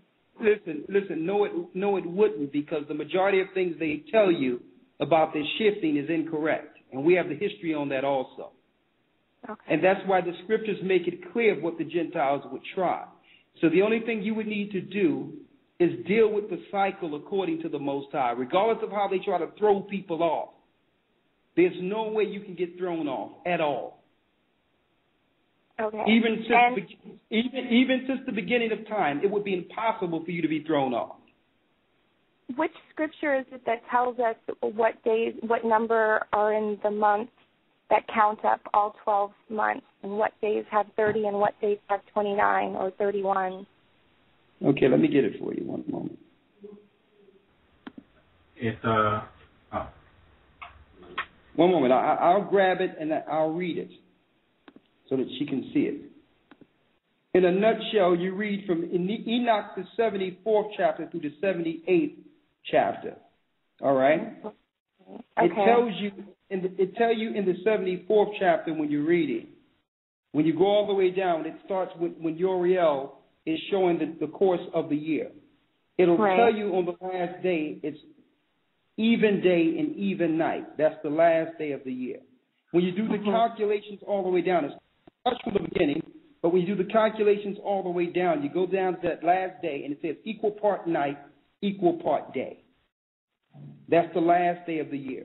So you don't calculate by knowing the first day of the year, because the first day of the year is not equal parts. It's the last day of the year. Once you know that, you know when the sun go down, the next day you're in the new year.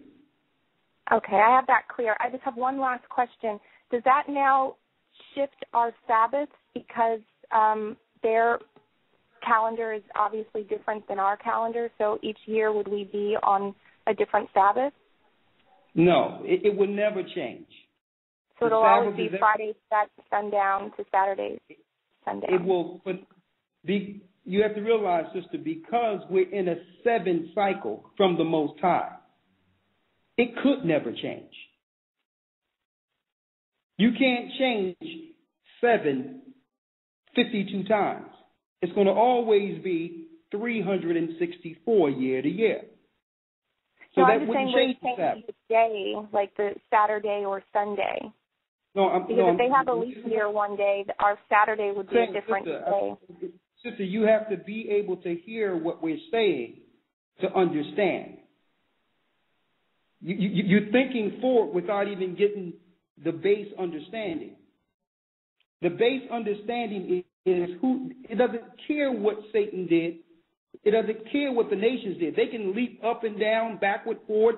They can twist it all around what they want. We don't look at none of that. We look at 7, 52 times. That's all you have to see, because the Most High told us in Daniel the 7th chapter, they would think to change times and laws. So if you start going into what they're doing and what they have done, and try to calculate according to that, you're going to always be off. And that's what it told us. I guess my question made it seem as though I'm stating it from a different space, and it sounds ignorant. But my thing is that from my understanding, from what I got from the video, you mentioned that March 16th would be the last day, and that March 17th would be the dawn of the first day of the year. So at that point, you would start counting your 7, and your 14 days in would be your Passover, and you keep doing 7 each time, you're going to get 52 weeks. My only point is that right now, our Sabbath, in addition to their calendar, happens to be landing on their calendar Friday night to Saturday night. And as they change their time, I know that sounds like I shouldn't be on this, but I'm only asking this just for clarity, so just please bear with me. My point is that if we're always staying in the course of 7, and as the next year dawns, like last year it was a leap year for 366, and now this year it's 355. Wouldn't that then put our Sabbath in a different bracket? Every 7 days we're on a different day now because they added a day or took back a day. Sister, you answering your own question. Regardless of, let's just move what they're doing. Just say if they had 397 days. You can't even focus on what they're doing. Friday sundown to Saturday sundown will be Friday sundown to Saturday sundown, regardless of the date. You understand? So if we go back to the beginning with the Most High, sister, when the Most High began to create, it was 7, 7, 7, 7, 7, 7. It so happened we found out that through time, they didn't change the 7-day cycle. They just changed the calendars to throw off our holy days and our cycle of the year. They never changed the 7-day cycle, which means Friday sundown, what they call Friday sundown to Saturday sundown, have always been on the cycle of 7. That will never change. And even we did the calculations with the calendar we've just done, with the sunlight coming in for the last day of the year. It links flawlessly to Friday sundown to Saturday sundown, and Sunday is the first day of the week. So obviously that never changed. So regardless of the extra days the next time that we have a half day and half night in spring would be like March 15th or something like that, because I just want to. I know I hear everything that you're saying. I just want to grasp and understand how when the new half day, half night comes in, when that is, because that I think is what's throwing me off then, because according to, the websites that I'm finding, it's on March 16th, 2014, 2013, which would then change the next year of how many days, I guess, how can you talk to the website where you found the half day and half day? Sister, right now, you're not going to get it right now. No, it's not that I don't get it. I hear what you're saying. You're only going by according to the Word of God. And I understand that it stays 7, and I understand that it stays on the Sabbath, and it's going to continue to stay on the Sabbath regardless of what happens, even if they add additional days. I'm hearing you. Please understand that. My only thing is that when I'm looking at the half day, half night from year to year to year to year on the websites that I'm looking at, they're giving me specific days. You're now telling me that I shouldn't look at those websites and that you have a different site that tells me accuracy? Sister, I'm explaining to you, I did it earlier, that you're looking at something wrong. Right. That's why I want to know the one that you have that has accuracy. What is that site? Sister, if what you're looking at is wrong, you're going to come up with the wrong calculation. So, right. So this is what you need to do.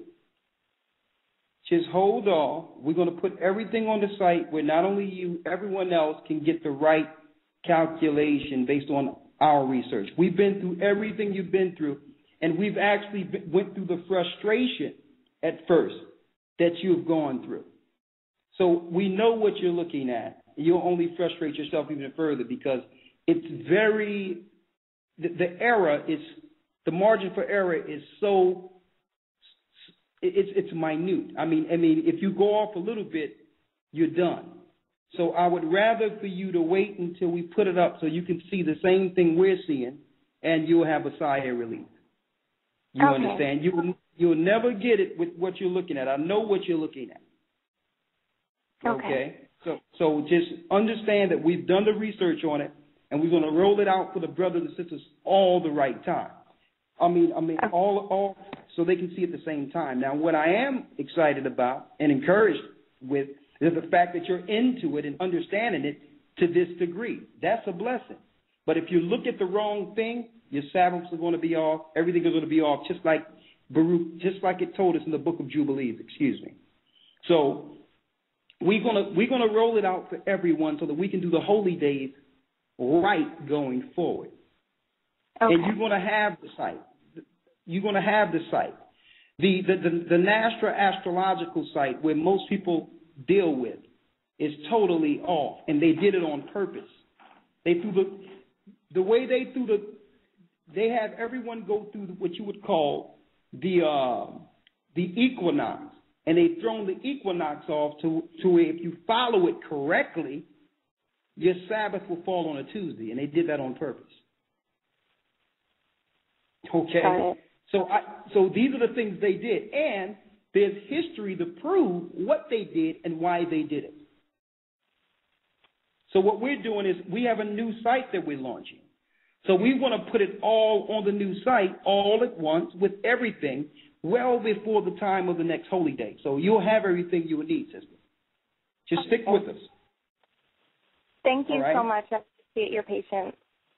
Oh, no problem. And listen, I don't want you to be frustrated. What I don't want you to do is continue to go down a rabbit hole with wrong information. Right.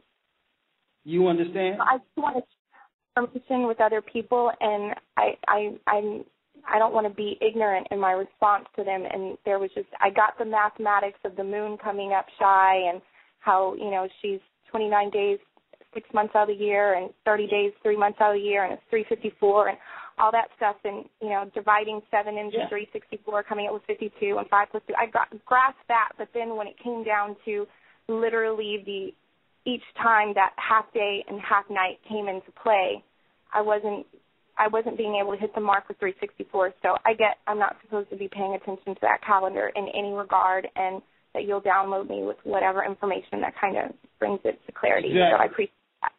Okay. Well, I'll tell you this. Once we put up what we need to put up for the brothers and sisters, and when you see it, with the research you've done, it's going to totally make it 100% clear for you. You're going to be like, oh, okay. Great. Right. I'm looking forward to it. Believe me. So you're on the right track. Beyond any shadow of doubt. And that's why, I wasn't even going to call into the show because the brothers was handling things fine. I was going to wait till next week. I'm giving myself a break for a minute. But I heard you coming from.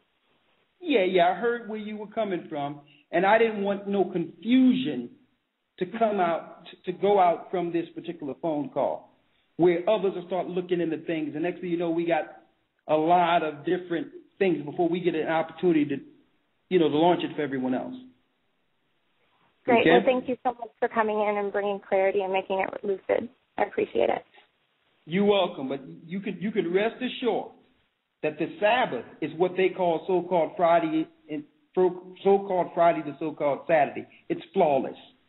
The second thing you can rest assured, and you found that out, because the moon is a she and sometimes her cycle changes, you cannot go off the moon at all. You cannot go off the moon at all with this.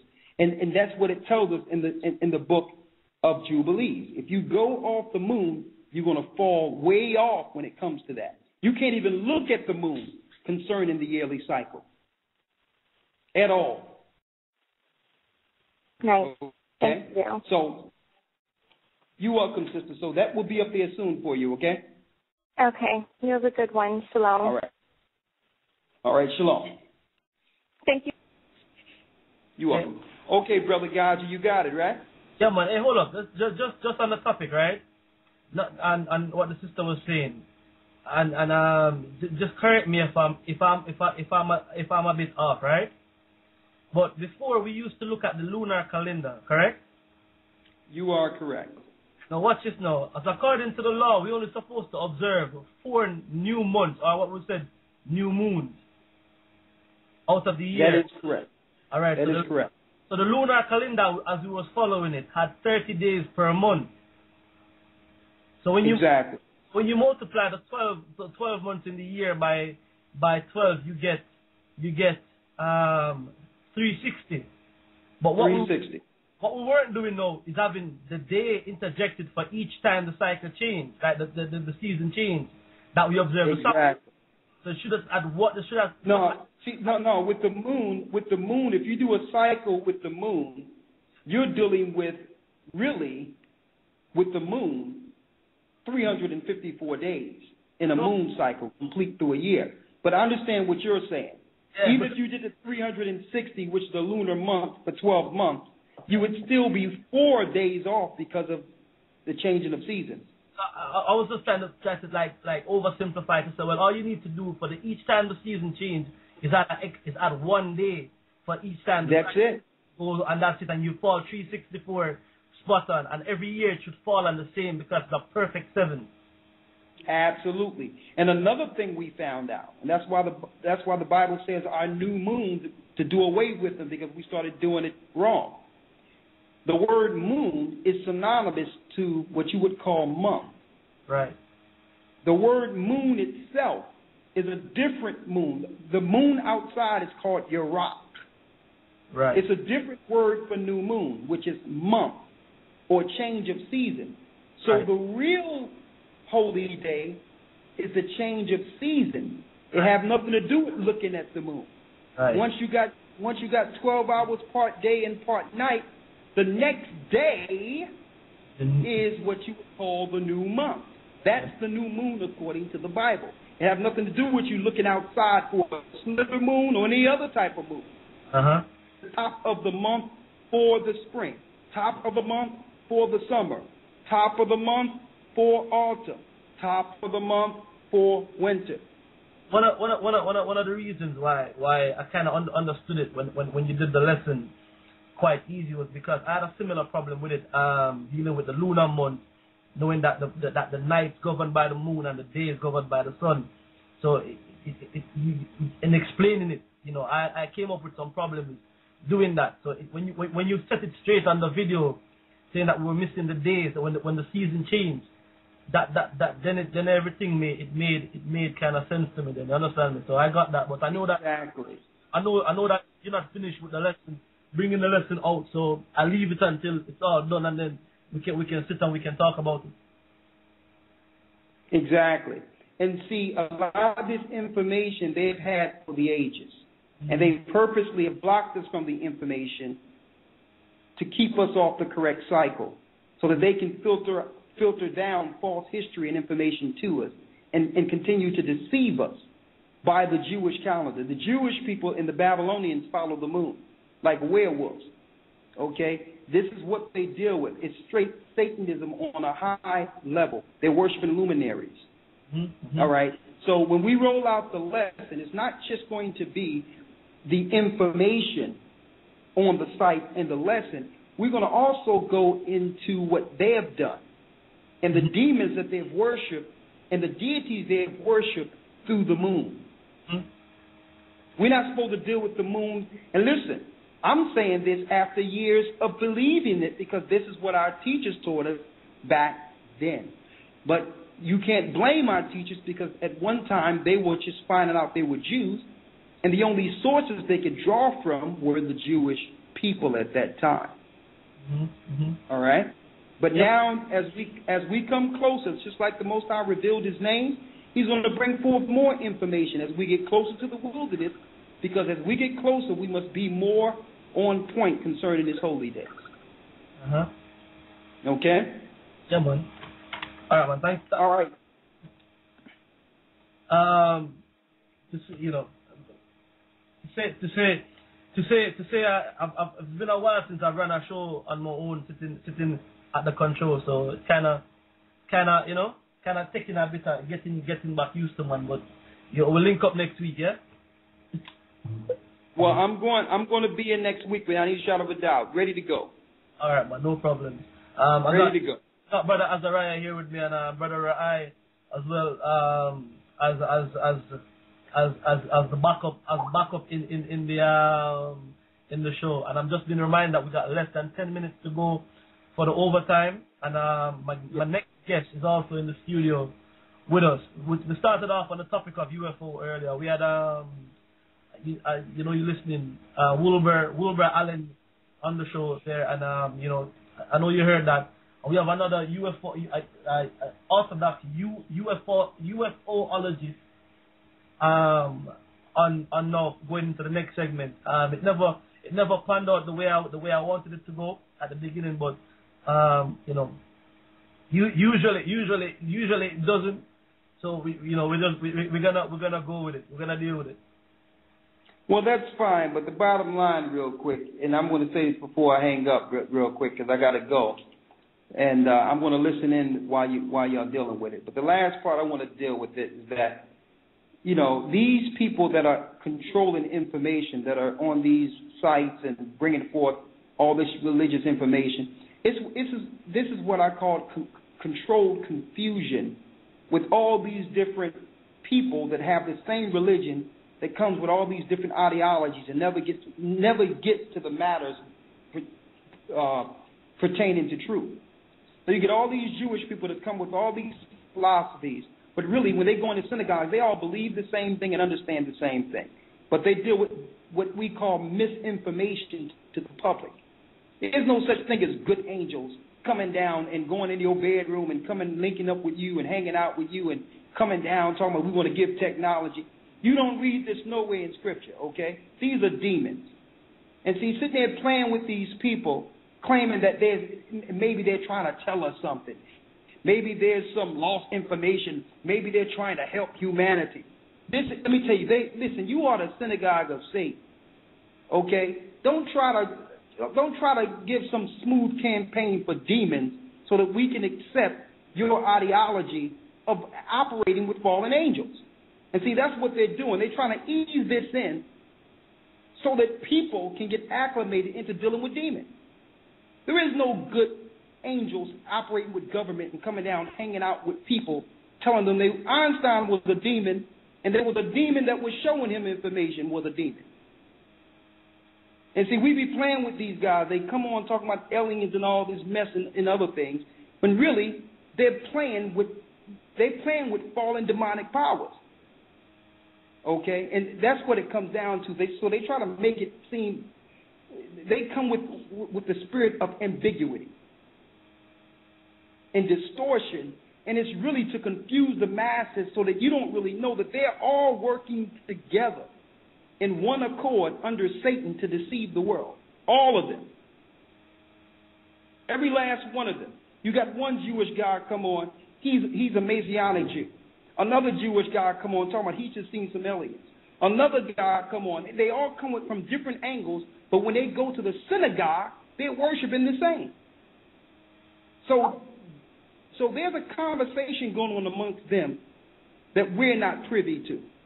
And when they begin to talk in public, they purposely bring what we call disinformation and get paid while doing it. So I thank the Most High that the truth has been revealed, that we can see through their mess and get straight to the point. There is no aliens coming down dealing with the government and dealing with people to give them nice technology to help people. And that was great the way Gabar dealt with it, bringing some key information forth, putting it right where it needs to be. You understand? And during the call, during the time I was listening, I was itching to call in. You understand? But I'm saying, you know what? I got to move out the way a little bit and give brothers a chance to grow, do certain things, get a chance to get into it. I'll be back next week. You understand? But I wanted to come in. But I'll be back next week. Okay. I'll be back next week. You have a good evening. All right. I'll talk to you soon. All right. Bless you, and it's a great show. Blessings. Shalom. All right, shalom. Okay, Brother Rai, you there, right? Yes, sir. All right, man, cool. The next guest is in the studio, and I mean, hey, yo, we got 4 minutes to the live show. The Ustream, I don't know, Elder Rakai, if you're still listening, if it's possible for you to pull up the Ustream for me, or Elder Gabar, if you could pull up the Ustream for me, and we could keep the audience still listening for the final hour of the show. We got 4 minutes of the live show. The numbers to call in 646-200-4309. And you're locked into the Search Engine International. I'm your host, Brother Gajo. With me is Brother Rai. We also have Elder Gabar here somewhere with us. Oh, I'm sure he'll come in soon. And behind us, the man on the phone, we have Brother Azariah. I see Brother Xavier here coming in as well. I don't know if he wants to screen some of them calls that are coming in for me, and we can flow it along. I'm going to bring in my next guest in the studio. Let's keep it flowing. All right, we have Norio Hayakawa, if I'm pronouncing that correctly. Hello. How you doing? This is Norio Hayakawa. How you pronounce it? Could you say it slowly for me, please?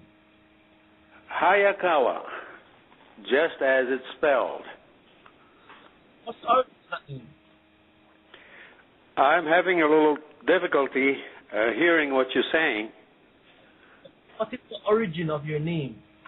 Well, basically, this is a Japanese surname. Actually, it means rapid stream or fast river in Japanese, Hayakawa. Hayakawa. Wow. That's right. I was born and raised in Yokohama, Japan, 1944, and I came to the United States in 1965, and of course I became a U.S. citizen in 1976 at the 200th anniversary of this United States of America. So I am a U.S. citizen of Japanese extraction, and I live in the great state of New Mexico, USA. Okay. I have some information here, and it says Norio Hayakawa calls himself an Orthodox UFOologist and activist. He has spent almost 10 years specifically investigating Area 51 in Nevada. He says that there is much more to Area 51 than just superficial facts made public about this well-known base. In 1990, he also began to investigate the strange going on at Dawson, New Mexico. After more than 45 years of researching the UFO phenomenon, he says that a condition of belief system has been orchestrated since 1947 by the manipulative force that is preparing mankind for a near future mysterious scenario. The ingrained and altered realities behind both Area 51 and Dawson will play a role in that scenario. In March of 2009, he organized the first ever underground base conference in Dawson, New Mexico. Was that correct? What I just read? That is absolutely correct, Azariah. This is Brother Gaja here. Brother, that is absolutely correct. You say here, I'm interested in this one. When you say manipulative force, okay, what are you talking about there? And I mean, this radio show that you're on right now, we're not censored. You can speak freely, you know. Sure, I appreciate this very much, brother. By that I mean, after more than 50 years of continuous research into this strange phenomenon called the UFO phenomenon that I began in 1961, I have come to the conclusion that this phenomenon cannot be pursued by the so-called empirical scientific method. It's more than what people perceive as a physical phenomenon, and my conclusion is that this is not necessarily a physical phenomenon, but a phenomenon that surpasses physical reality. And I used to be a tremendous supporter of the physical extraterrestrial hypothesis theory of the origins of the so-called UFO phenomenon. But in the late 1970s, I had a tremendous change of concept, and I began to entertain the possibility of ultra-dimensional aspect of this strange phenomena. So I am not a person that supports that we are being physically visited by physical extraterrestrial aliens in physical spacecraft of some kind. I believe that after more than 50 years of research, the only possibility is that we're looking at this phenomenon that is apparently manipulation of our belief systems, and also a phenomenon that stresses the mischievous nature and it presents a big, big deception. And that, I believe, is part of unknown, secretive force that is planning some kind of a global deception very soon. In fact, in our lifetime, it's my conclusion.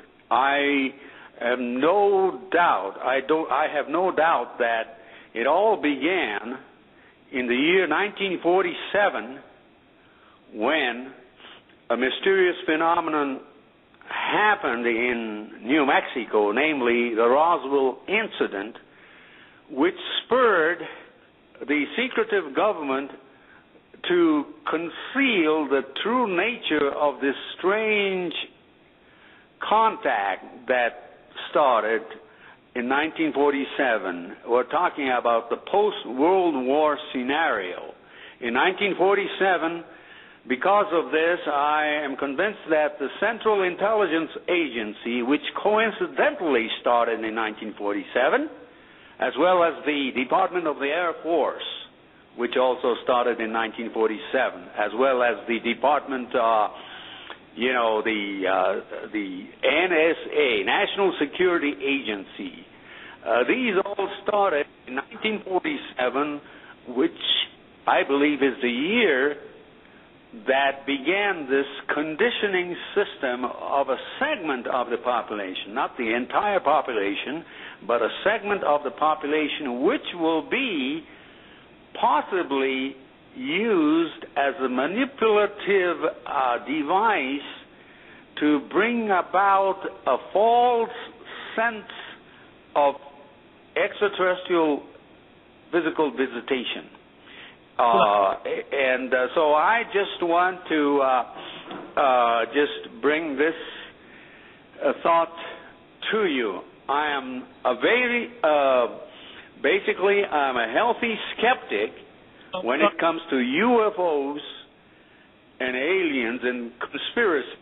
Hold on. Can you hear me? Hold on. Stop you for just a minute, just so we can go back over what you've been saying just before. And if I break up at any point, just please let me know. Can you hear me clearly? I hear you a little better than before. That's good. All right. Let me just tell me if you can't hear me. Stop me whenever I become distorted. Right. At the top, you said just before that you believe that this is not a physical UFO encounter, but more. If I was hearing it right, more.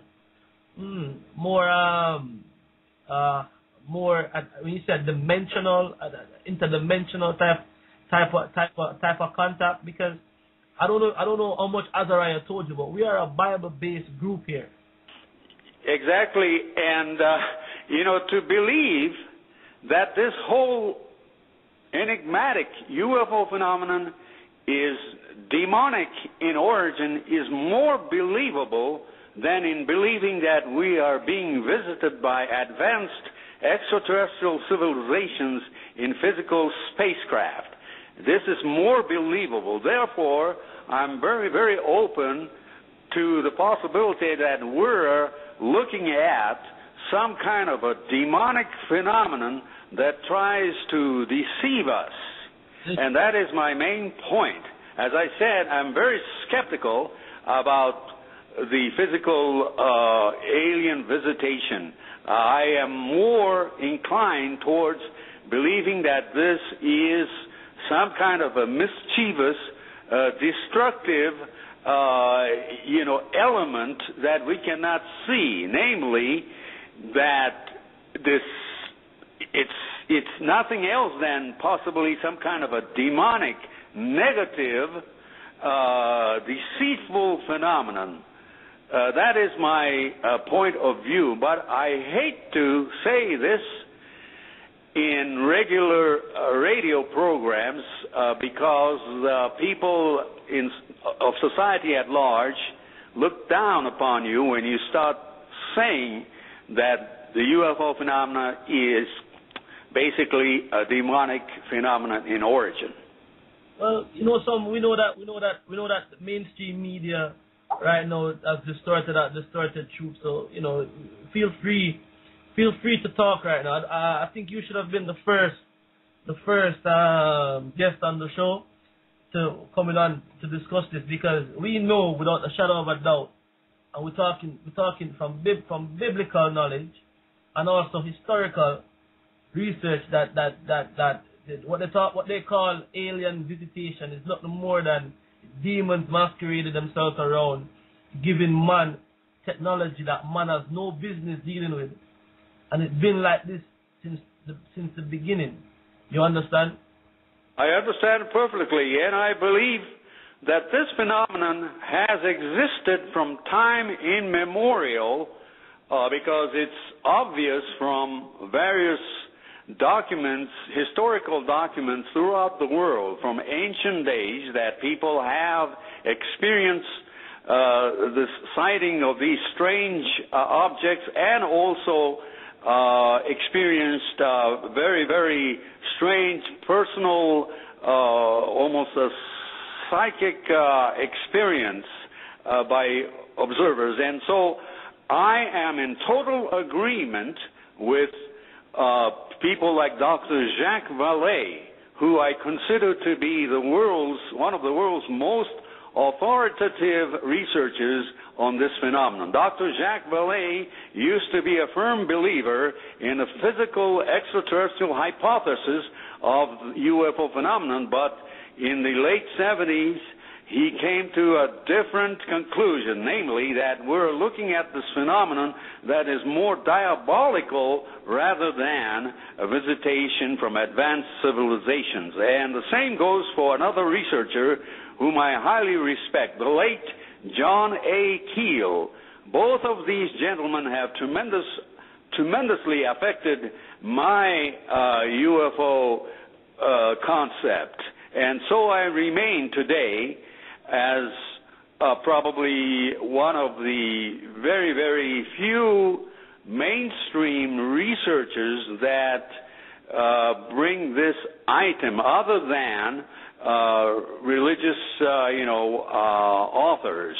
The America's evangelical community also seems to believe that this UFO phenomenon is possibly an end-time deceptive manipulation by a demonic force to deceive us so that a segment of the population will be ready to accept a future unexplained incident, namely possibly some kind of an evacuation that could take place. And to explain away this future evacuation of a segment of the population, it is convenient for a segment of the population to hold firmly the belief in abductions, the belief in alien visitations, and so on, and it's very likely that the government is aware of this phenomenon, and this is the reason why the government will never disclose the true nature of this enigmatic phenomenon, namely that this is probably some kind of a demonic, deceptive phenomenon that is readying us for a very, very future event. Mm-hmm. Well, I think you answered the question I was gonna pose to you next. What's the connection? Do you believe that's going on with government right now? So, you know. Well, the government is unable to explain the UFO phenomena because this is a phenomenon that surpasses empirical science. In other words, the government is only able to explain to the public as long as the explanation is based on physical reality. But strangely enough, this phenomenon is beyond the physical phenomenon, and the government is not in the business of explaining to the public the paranormal nature or the supernatural nature of this strange phenomenon. So there will never be any disclosure by the government. But the only way that the people will realize in the future is when the government finally will explain away a future mysterious incident which I call a sudden evacuation of a segment of the population from this earth, based on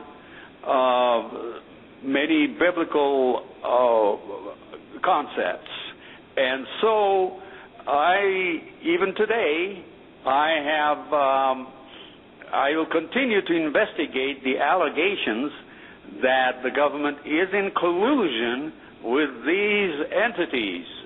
I don't think that these entities are physical, so even though I'm interested in the allegation that there is a physical alien U.S. joint facility under Dulce, New Mexico, I have a difficult time coming up with any evidence. This is more than a physical thing. That the fact that Dulce, New Mexico is a mysterious location is no question in my mind that it's related to the local Native American people's beliefs in the supernatural, the beliefs in traditional religious spiritual belief that that whole area is filled with possibly some kind of a non-physical phenomena, including the sightings of strange lights during the daytime as well as nighttime, sightings of strange creatures such as the alleged Bigfoot, which is very common in that Dulce, New Mexico area. Now, for many years I have also investigated the Area 51 facility in Nevada, which had an allegation that some kind of alien technology is present.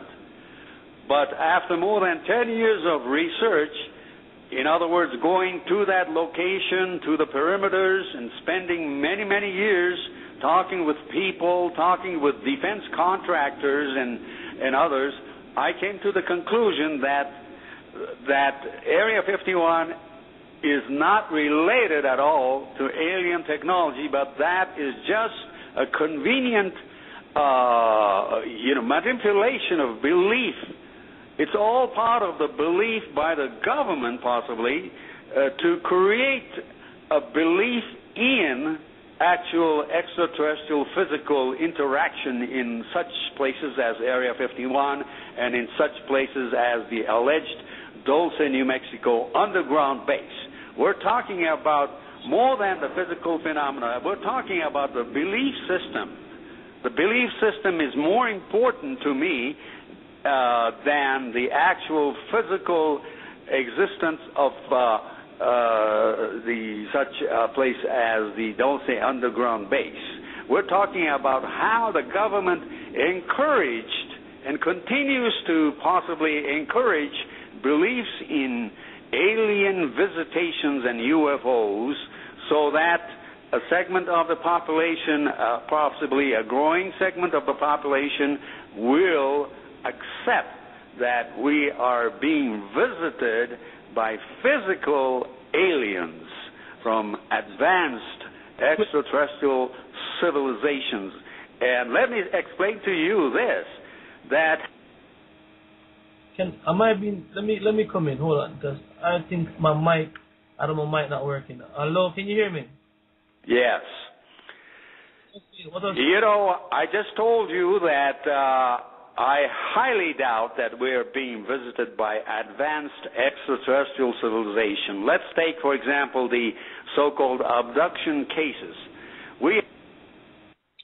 Bear with for a moment, ladies and gentlemen. We have some slight technical issues with Brother Gaja. Hey, sorry about that, man. I don't think. Can you hear me, Brother Rai? Yeah, we hear you. Okay, cool. I have the guest in the next room. I don't think he's able to hear me. I'm trying to come in just before it. Yes. I mean, what you think so far of what's being said? I think he's on to something. I think he's kind of he's trying to explain without necessarily wanting to understand the scripture, but I think he's on to something to a degree. With the fact that he's talking about being a demonic entity, I think he's clear on that. So I think actually, once we go into the scripture, we can come to a consensus, come to an agreement on the whole issue.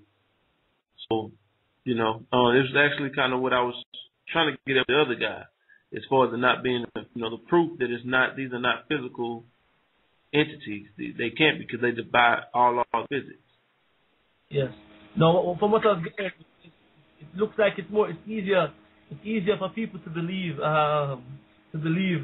in aliens than it is actually for them to know that, well, listen, this is not a physical thing that we're dealing with. We're dealing with demons, and that's what I gather from what Mr. Hayakawa is saying here.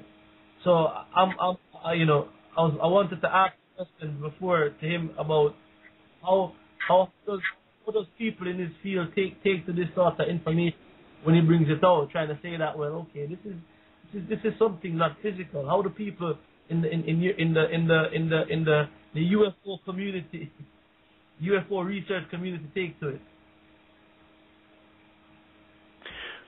Well, the UFO research community, the so-called UFO community, is going to a one-track mind. In other words, they are more interested in an elusive pursuit to find out the physical nuts and bolts way of finding out about this UFO phenomenon. There are very few researchers that talk about ultra-dimensional reality, and some of the researchers I mentioned are Dr. Jacques Vallée and the late John A. Keel, who have come to the conclusion that this is a very, more or less, a spiritual phenomenon of a dark force. In fact, there's so much confusion about the so-called aliens who give to the observer or the experiencer, things that are contradictory. And the things that are destructive. There has not been any positive influence by the so-called UFO experiencers. Every single case of UFO experience leads one to some kind of a negative experience. And so what can you say, except to say that the only remaining conclusion is that this is really a demonic type of thing rather than physical advanced extraterrestrial civilization. That's my position, which I don't like to discuss except in programs such as this, because I'm very open to your type of a program rather than, mainstream UFO shows. Mr. How you call? What you talk about? I mean, you seem pretty sure that they're not physical entities. So what proof or what things have brought you to the conclusion that they're not physical beings? Well, let's go to the bottom line. The bottom line is, despite the claims of tens of thousands of people throughout the world, we have not seen one single tangible, solid, irrefutable documentary evidence whatsoever that we are being visited by physical entities from advanced extraterrestrial civilizations. We have not one case of solid evidence, yet the phenomena seems to be real. And so my conclusion is that, yes, to the observer, these entities could possibly materialize at will into our dimension temporarily only. In other words, maybe a few seconds, a few minutes. But I believe that these entities have the power to temporarily break into our physical dimension as a deception and interact with the observer for a few minutes or just temporarily, making the observer believe that he was observing a physical spacecraft or a physical alien from an advanced civilization. And I think this is the key, the instant materialization into our dimension. I think that power is definitely part of the power of entities that I believe fell eons and eons ago and are causing these mischievous activities during these very difficult times that we're living in, and in which we are heading towards some kind of a world global crisis of something. And that's when these entities will finally reveal themselves and deceive us and prepare us to accept their superiority rather than the superiority of what I call the creator of this universe. Okay, so I'm glad you said that, because that kind of segues into the next aspect is that we definitely pursue. Because my question to you was going to be, with you using the words demons and things of that nature, you have definitely looked at this from a biblical perspective. And when you're talking about these entities that have fallen over eons ago, we deal with the book of Enoch. And we understand that that's exactly what these things are. We're dealing with demons from the fallen angels. And what happened in that time, and we see it happening now, you talk about the end game, basically, when they are going to truly reveal themselves, like you said, as higher beings or something to be reverenced or to that degree. Let me ask you, are you familiar with a guy by the name of L.A. Marzulli? L.A. Marzulli? Yeah. Yes, in fact, he contacted me a few times.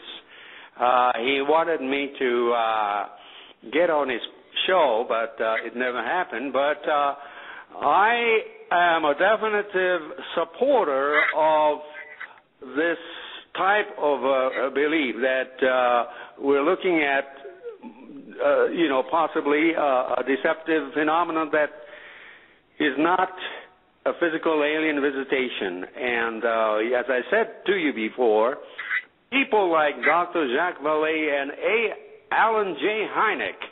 Alan J. Hynek was hired by the United States to investigate the UFO phenomenon in the 60s and 70s, and he also came to the conclusion that this phenomenon is not an evidence of physical extraterrestrial visitation, but it's more likely that this is a non-physical phenomenon. And that's why both Dr. Jacques Vallée and Dr. Alan Hynek wrote this very fascinating book called The Edge of Reality. And it's a great book, and their conclusion is that this UFO phenomenon has nothing to do with physical aliens, but possibly everything to do with mischievous, destructive entities that we cannot necessarily see with our physical eyes, but which are possibly coexisting and increasing their presence in these perilous times that we're living in. And it's my belief that, this happened, this cosmic revolution happened eons and eons ago, and it's my belief that, at least 1/3 of these cosmic entities fell and caused a revolution in the cosmos eons ago, led by Satan or Lucifer. And, this is not to say that there are no benevolent entities that exist. Yes, I believe that, 2/3 of the cosmic entities, which we call angelic entities, I believe 2/3 of the entire angelic entities are benevolent. But what's causing the destruction and what's causing the deception is the presence of 1/3 of the cosmic entities, untold number of cosmic entities, 1/3 of the entire heavenly universe. Those are causing the deception during these perilous times which we're living in. Right. So let me ask you this. Hey, hold up. Before you ask, brother, listen, I don't know why Mr. Nario Yakawa wasn't in from the beginning. You understand? Right. It would have been, much better because we actually getting down to it. You understand me? I've never heard anybody from the scientific research community actually say this, and I'm so sorry that it's kind of disappointing that the bulk of the show, the live show, that is where everyone could have been listening, is actually missing out on this. It's a disappointment, but I should have get it in the archive. Sorry, Brother Ryan. Go ahead with your question. Okay, no problem. So, Hayakawa, what is your take on these so-called aliens, these demonic entities that appear in the physical realm? Do you have any theories or understanding as far as their connection to the mark of the beast? Well, I'm a very I try to be as much as skeptical as possible in all of these things, but I cannot help but come to the conclusion that we're headed for some kind of a global crisis, not just one, but a series of global crises in which the entrance of these entities could play a major role in global deception. And this is the reason why I am convinced that we're headed towards some kind of a global governance. And if you look at current events throughout the world, this world is headed for some kind of a political, economic, physical, and social crises which we have never had in the history of mankind. And I don't think this is an exaggeration.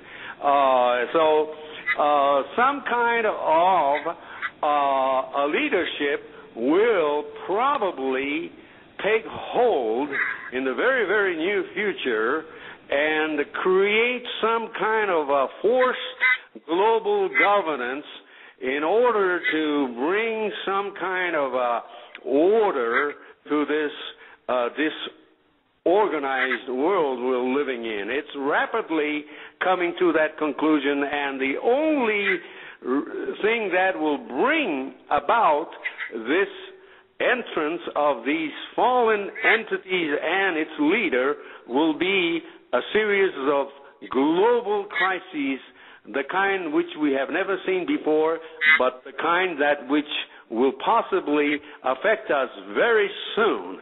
And so, yes, I believe that somebody that will be charismatic will appear very soon on this scenario and create a forced global order and deceive us towards the acceptance of him as a long-awaited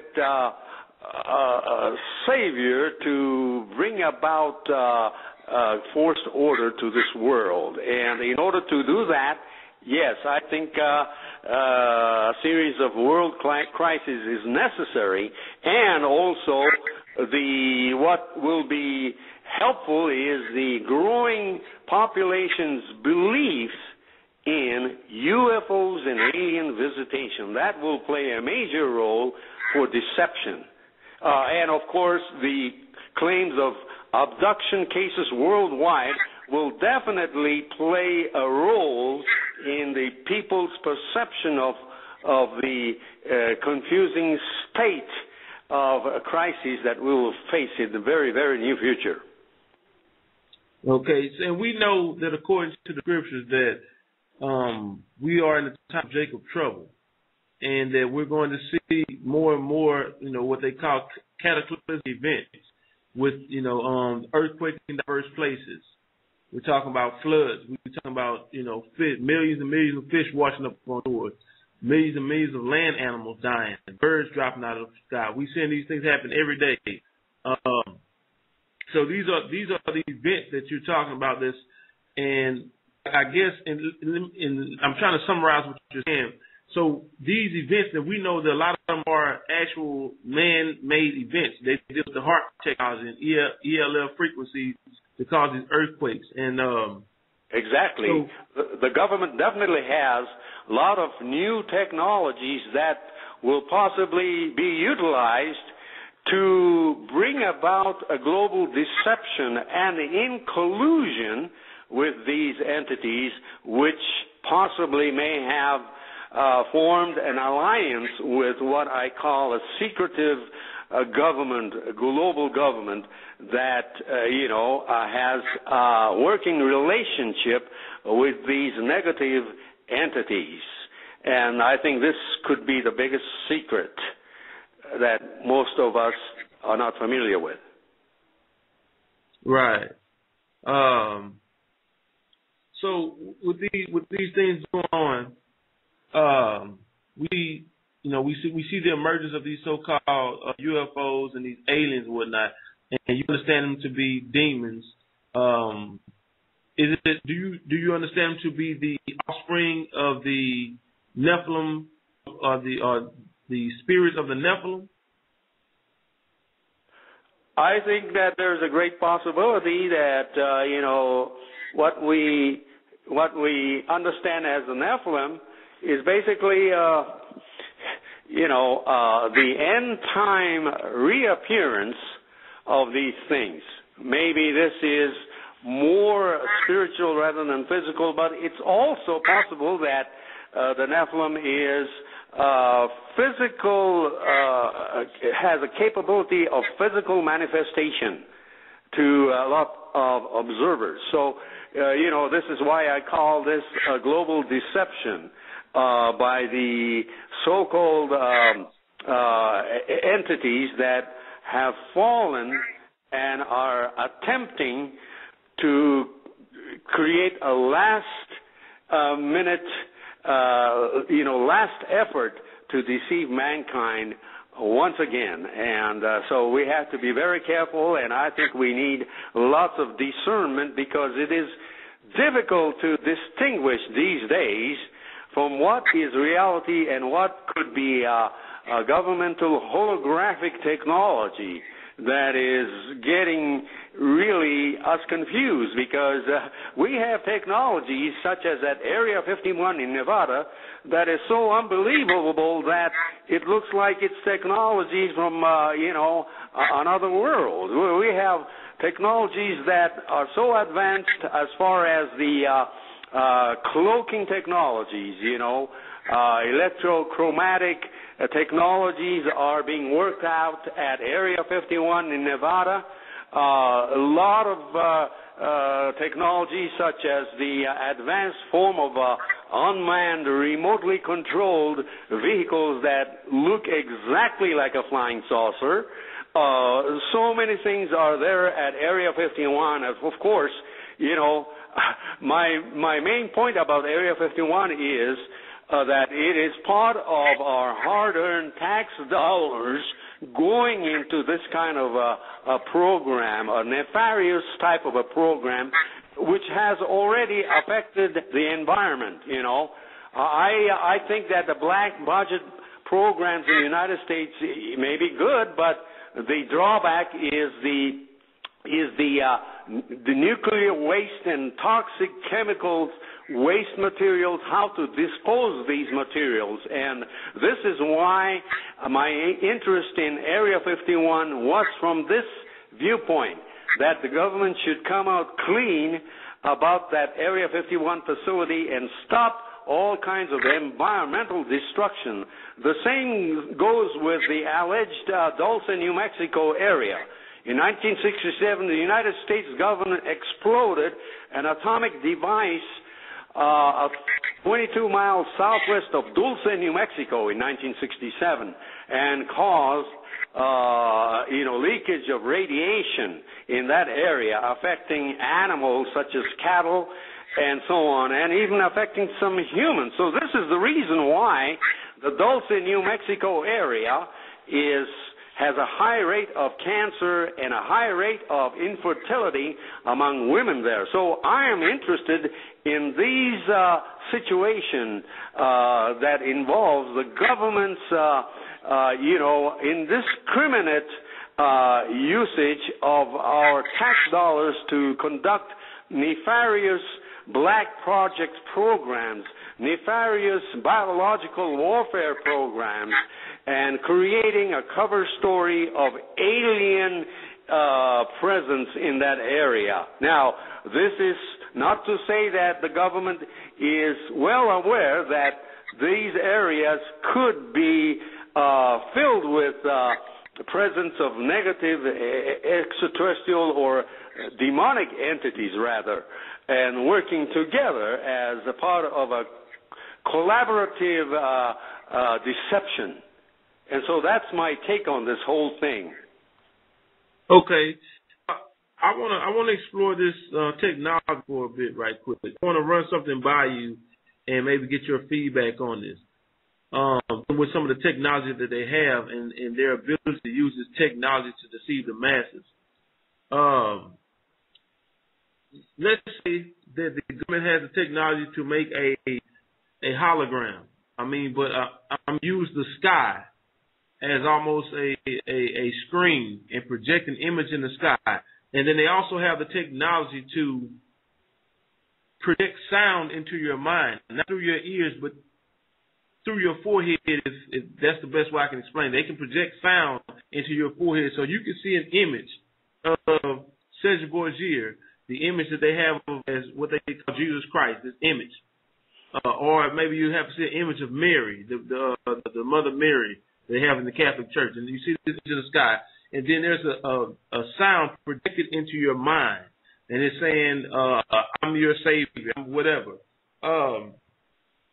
Exactly. You're absolutely right on this, because I was contacted by a Canadian investigative journalist by the name of Serge Monast in 1993, and Serge Monast revealed that the NASA has a secretive program that is called the Project Bluebeam, in which in the far future they will use that technology to create a false kind of a extraterrestrial incident and will deceive a lot of people by creating holographic images of, let's say, of Buddha in the sky, or the Islamic Imam in the sky, or Jesus Christ, or, any kind of deity as a deception. And, this is,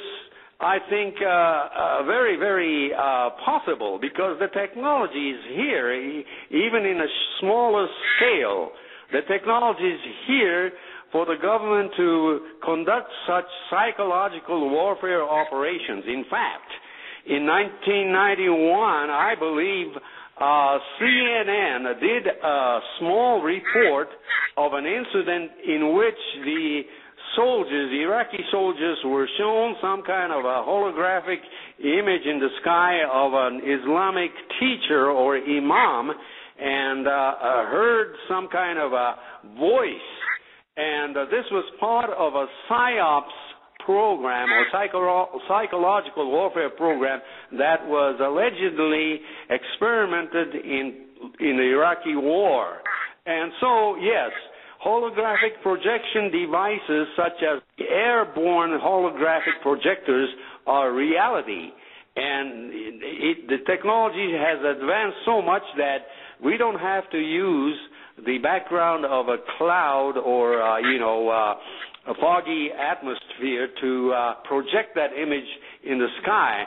We have technologies now that are three-dimensional and could look exactly like, let's say a flying saucer hovering over the battlefield, or, lots of tanks waiting in a mountain area in the distance where there aren't any, through the use of holographic projections. And this is just a possible, application of the Tesla technologies that the United States government got hold of years ago. And so, yes, the reality is that these technologies are real and are advancing so much that in the very, very near future, they could be utilized in collusion, again, with these unknown entities to deceive mankind. Okay. Well, I have one more question, and then we're going to bring in Dr. Gabar. And my next question is kind of, I guess, conclusion. I guess from my perspective, dealing with the end game. We know that according to Scripture that Christ is coming back, and that Satan somehow is going to rally the whole world, all the armies together to do war against Christ.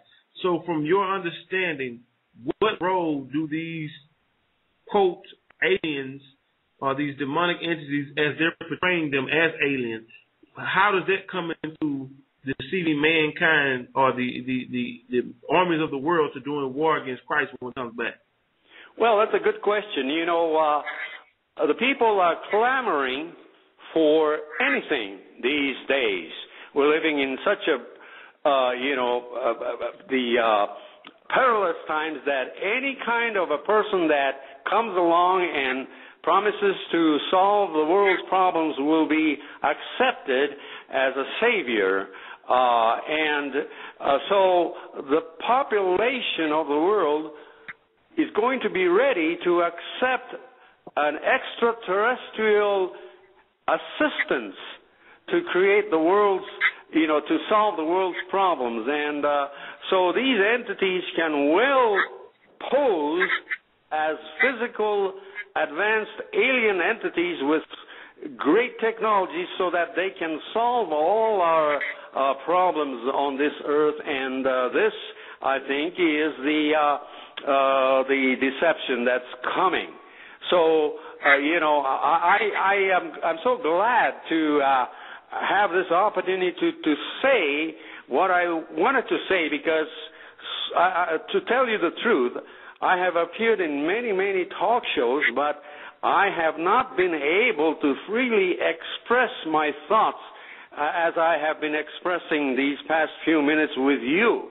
So I'm really, really appreciative of this opportunity, because I know I can say anything from my heart.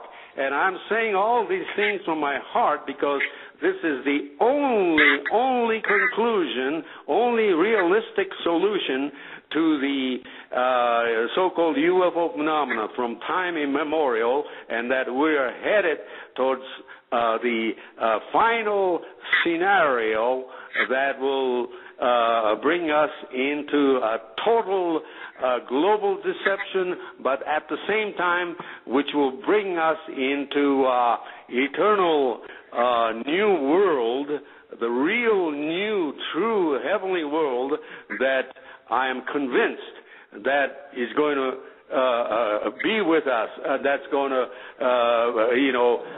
appear. So, yes, thank you so much for this opportunity, and I urge you, or I welcome anybody to check all my thoughts on the website. All you have to do is type my name and do a Google search. I have lots of items on YouTube as well as, on the Internet. So lots of my thoughts and writings are on the Internet. And once again, through Azariah, I really appreciated this opportunity. And so I'm going to have to be leaving now. But once again, thank you from my heart for this opportunity to express my, thoughts like this. You're welcome. Before you go, I want one question I wanted you to say. Let me bring Brother Gabar back in. Hello, Gabar, you there? Yes, I'm here, and I'm enjoying the show. I want to just thank you for joining us. And, we should have had you come in earlier and actually come in and debate or have some discussion with the gentleman, Mr. Wilberg, who came in earlier before you, who was also is an alien believer, but he was coming from the perspective of the positive aspect of this technology, and he was coming from the perspective that the government is hiding this technology from mankind, and they should share it for mankind. And we were trying to gear him towards the direction of, well, maybe these aliens are not good. Maybe these aliens are not aliens from other planets, but they are the demonic forces. So maybe in the future you could come back and maybe have a debate, a discussion, regardless of the science that exists out there, because you're all right. It is impossible for these beings to be coming from a different galaxy or different eras, because they literally, and this has been proven scientifically, that they literally appear and then disappear. Exactly. And it doesn't take hundreds and hundreds of years to find out about human beings. It doesn't take any alien abduction to find out what we're made of. It's an old, antiquated system, this whole abduction phenomenon. So this is the reason why we're not talking about advanced civilizations. We're talking about very, very, very manipulative, mischievous, deceptive entities posing as physical aliens in these perilous times we're living in. Thank you so much, brother. Thank you for. God bless you. God bless you. Bye. Yes. Hey, I wish he was our first. He was here. Yeah. Well, get him back on. What we should probably maybe do in the near future is have a debate, have both of them on at the same time. And because this brother is approaching this argument from a scientific perspective, that we can't trust these people, because this whole concept that he's been saying that they're only here to visit us, to investigate us, and they're good aliens, they're just giving us, talking, communicating with us. It doesn't take hundreds of thousands of years to kind of figure out that who we are. Matter of fact, if these aliens are such advanced creatures as the first guest is claiming they are, it will probably take a second or two to figure us out. It probably going to take hundreds of thousands of years. Well, according to them, because we all know this world is only 12,000 years old, but it won't take a day or a week or a minute to figure us out. And the technology, and I wish, because I had to step out for a minute and take care of some personal thing, but I would wish, and I don't know if he did, for him to touch on the scientific aspect of it, that if we as this, not only this government, but the world, have the technology to literally detect any being coming outside from the galaxy.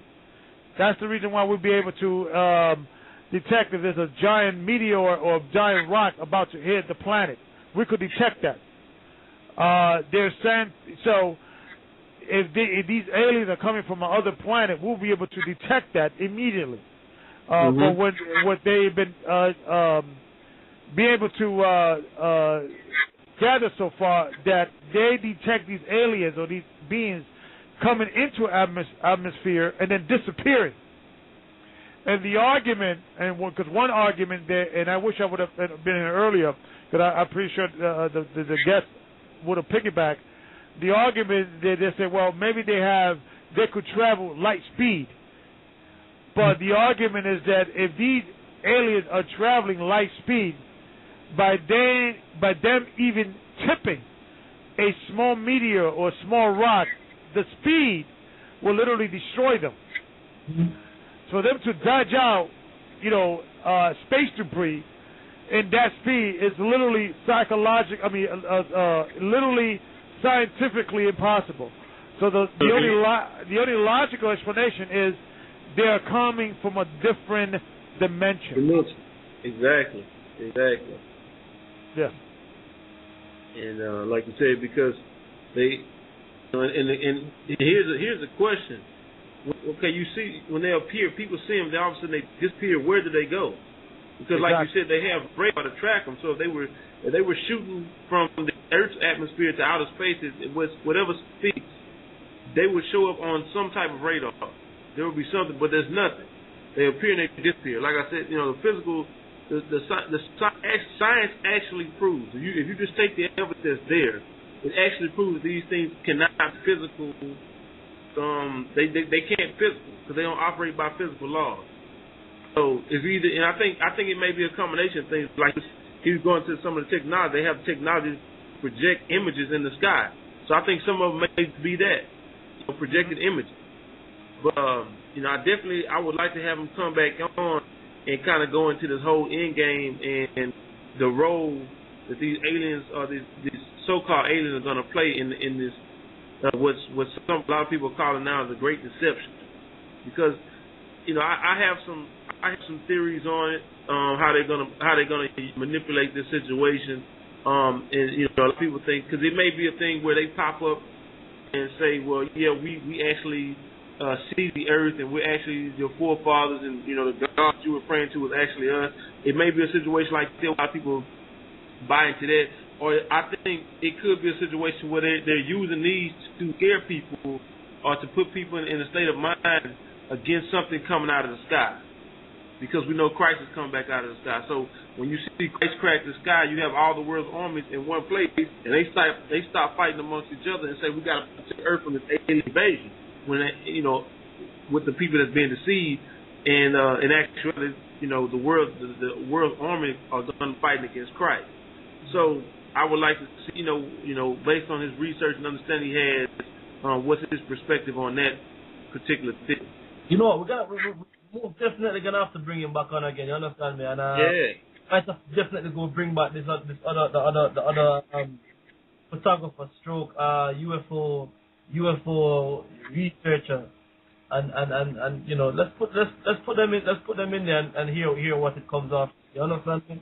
Because definitely, I really enjoyed talking to the second guest than I did the first, and I was getting some information that people out there actually saying, he's lost it, he's crazy, and this is expected. If you come across anything that's beating what the outside of the program, we know that these names come up for you, and we got got about what, 10 minutes to go before we out. I was just wondering what the brothers. You got like 3 minutes. Is it 3 minutes? Yeah, you about 3 minutes because it's actually the clock is like 2 minutes fast, so you got 3 minutes. Okay. All right, man. Yes, just an announcement then, since that we only have 3 minutes.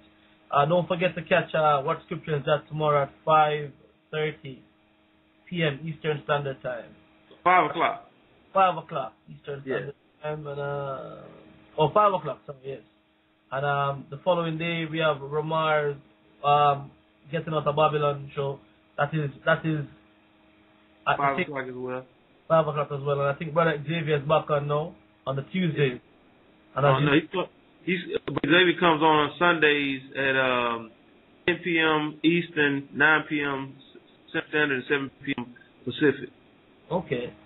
And for any questions or comments or information you want in regards to the Search Engine International, don't forget to send us an email at searchengineint@ymail.com. That is searchengineint@ymail.com. And I feel like I need to apologize for the first guest. I really thought that it was a bit, he was off, man. It was vexing me, So thank you to Elder Gabar for coming in, Brother I. Thank you for coming in as well and backing up as well. Brother Azariah in the background taking the calls. Yes, I think Brother Xavier came in as well, man, and helped out for a minute there. Thank you all for your assistance with the show this evening. Hopefully tomorrow I'll definitely be on with you tomorrow on What Scripture Is That. Yeah, I was going to ask you too. We're going to have another round table. I know Elder Gabar was in on it last week. We're going to be dealing with how to remain humble with this new understanding when you come into the truth. We have a couple other hot topics, controversial. So, Brother Xavier, Brother God, I would definitely like for you guys to be a part of the show, be a part of the round table. So it's going to be a pretty good one. Last week was a good show if you guys didn't catch it. So, I'm looking forward to it. Yeah, man. Should be good, man. With that, with everyone, might as well just play a track till we get taken off. And so I thought, shall we?